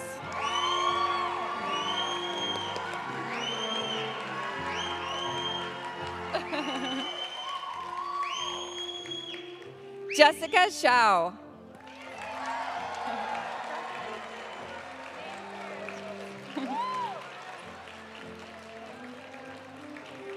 So cute. I know, my turn. So cute.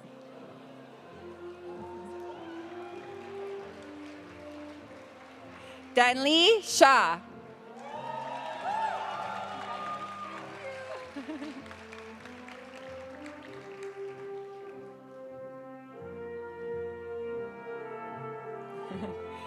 Anjali Nambiar.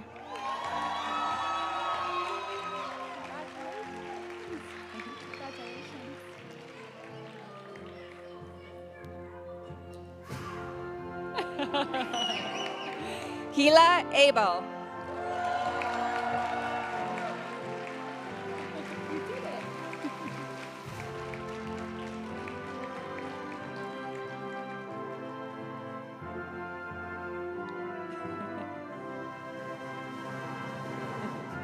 Miles.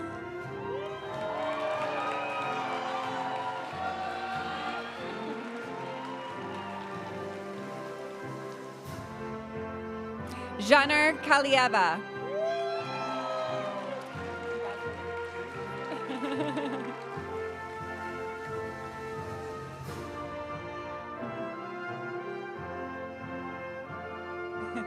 Neilton Becerra.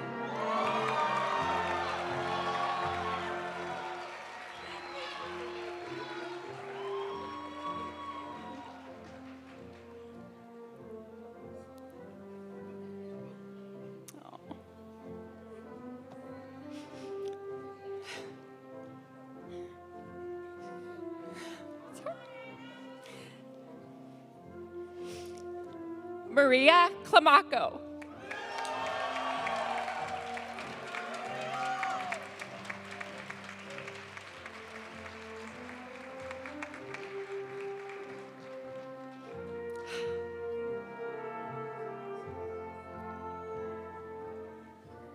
Sarah G.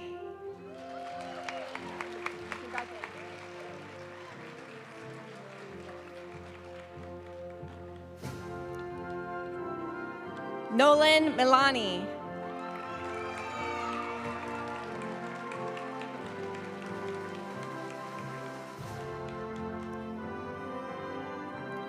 Kuniaki Sasaoka.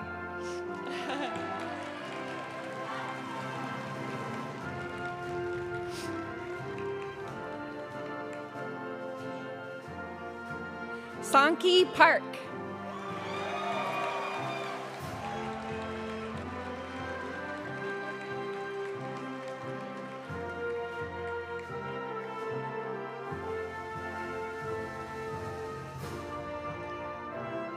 Fuyang Peng.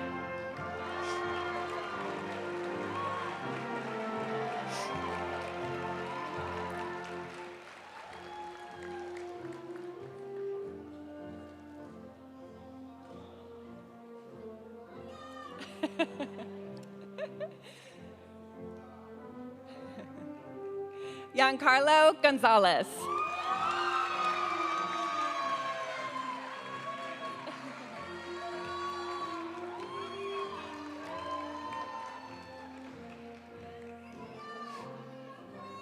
Christopher Vallejo. Thank you.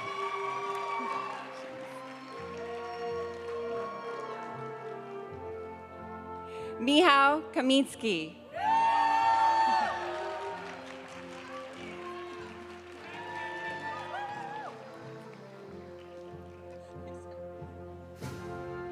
Stephanie Hernandez.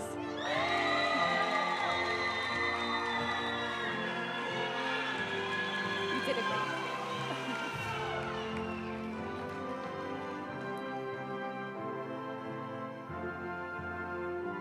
Sarah Meyerhoff.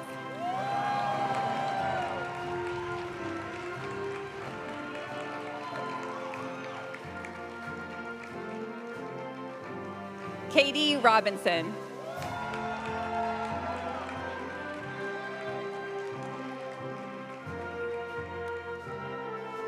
Andrea Feniger.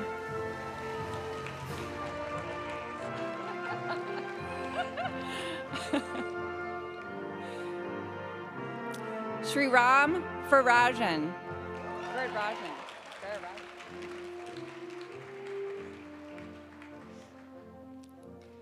Holly Andiak.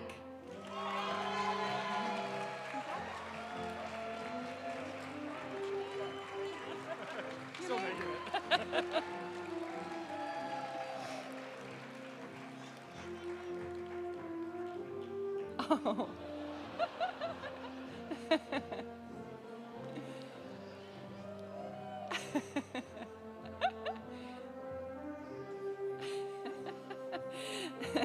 Kevin Farrington Adler.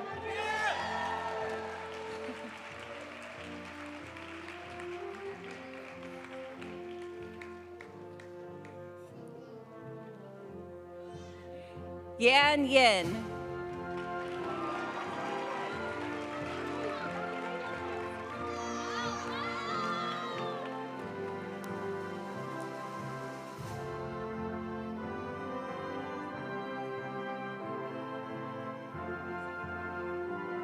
Melody Sim.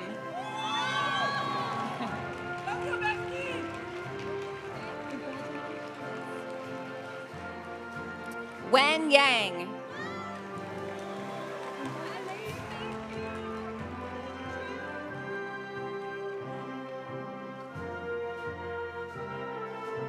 Sienna Yan Zhang.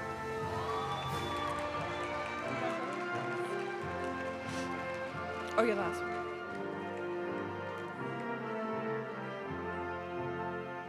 Hamza Zaid.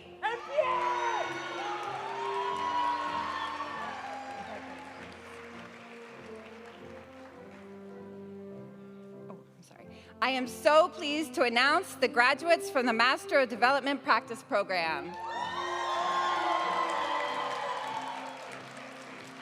Sumate Prukrudi.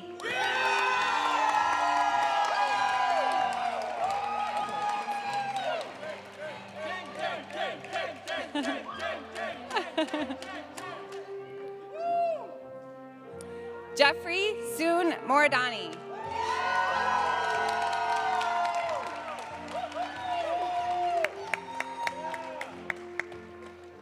Nicholas Newman.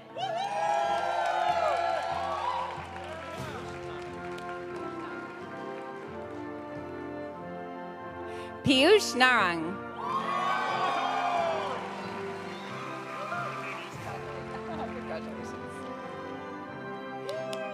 Max Wu.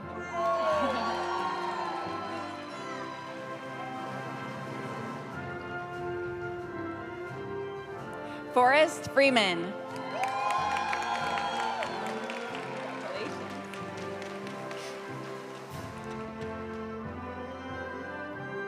Isabella Scarabalat Castro Alves.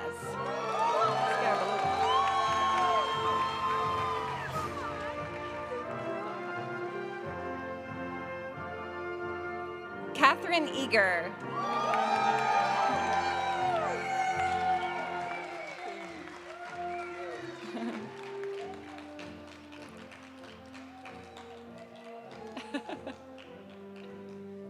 Alejandro Carrillo Taniane.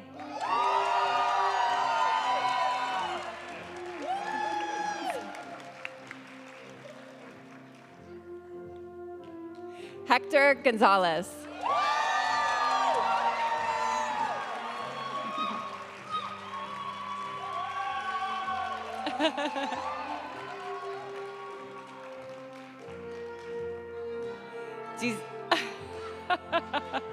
Giselle Mendoza Rocha. Hello.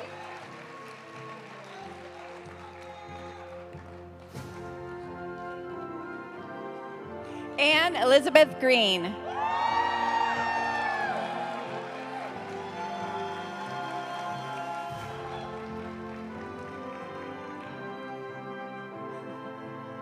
Graciela Chong.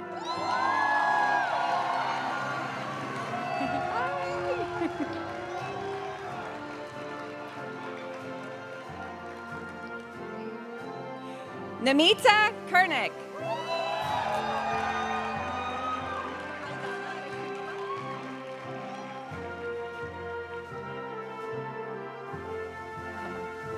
Aidana Rahimova.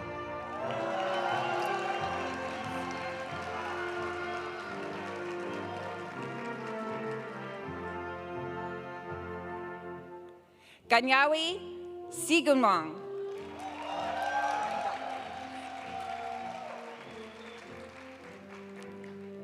Nicole Mujeni.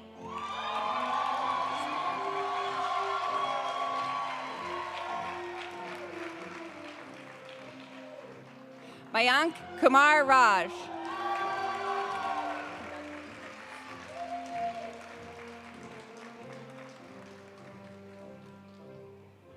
Jennifer Sarkwa.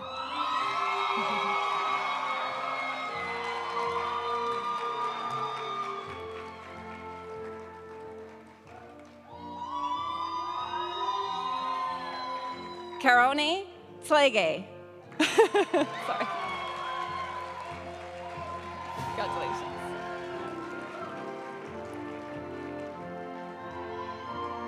Jeremy Simon.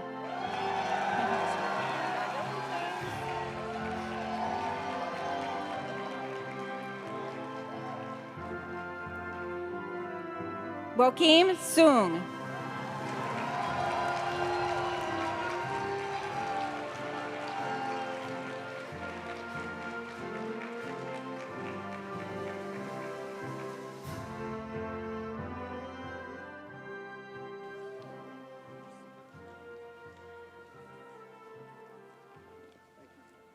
And now the best part. Graduates, please stand. All of you, stand up.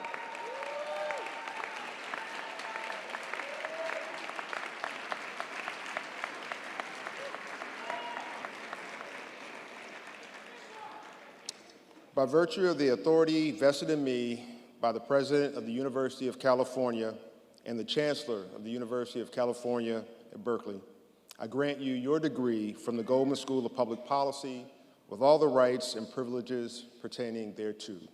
Congratulations, class of 2024. You're now alumni.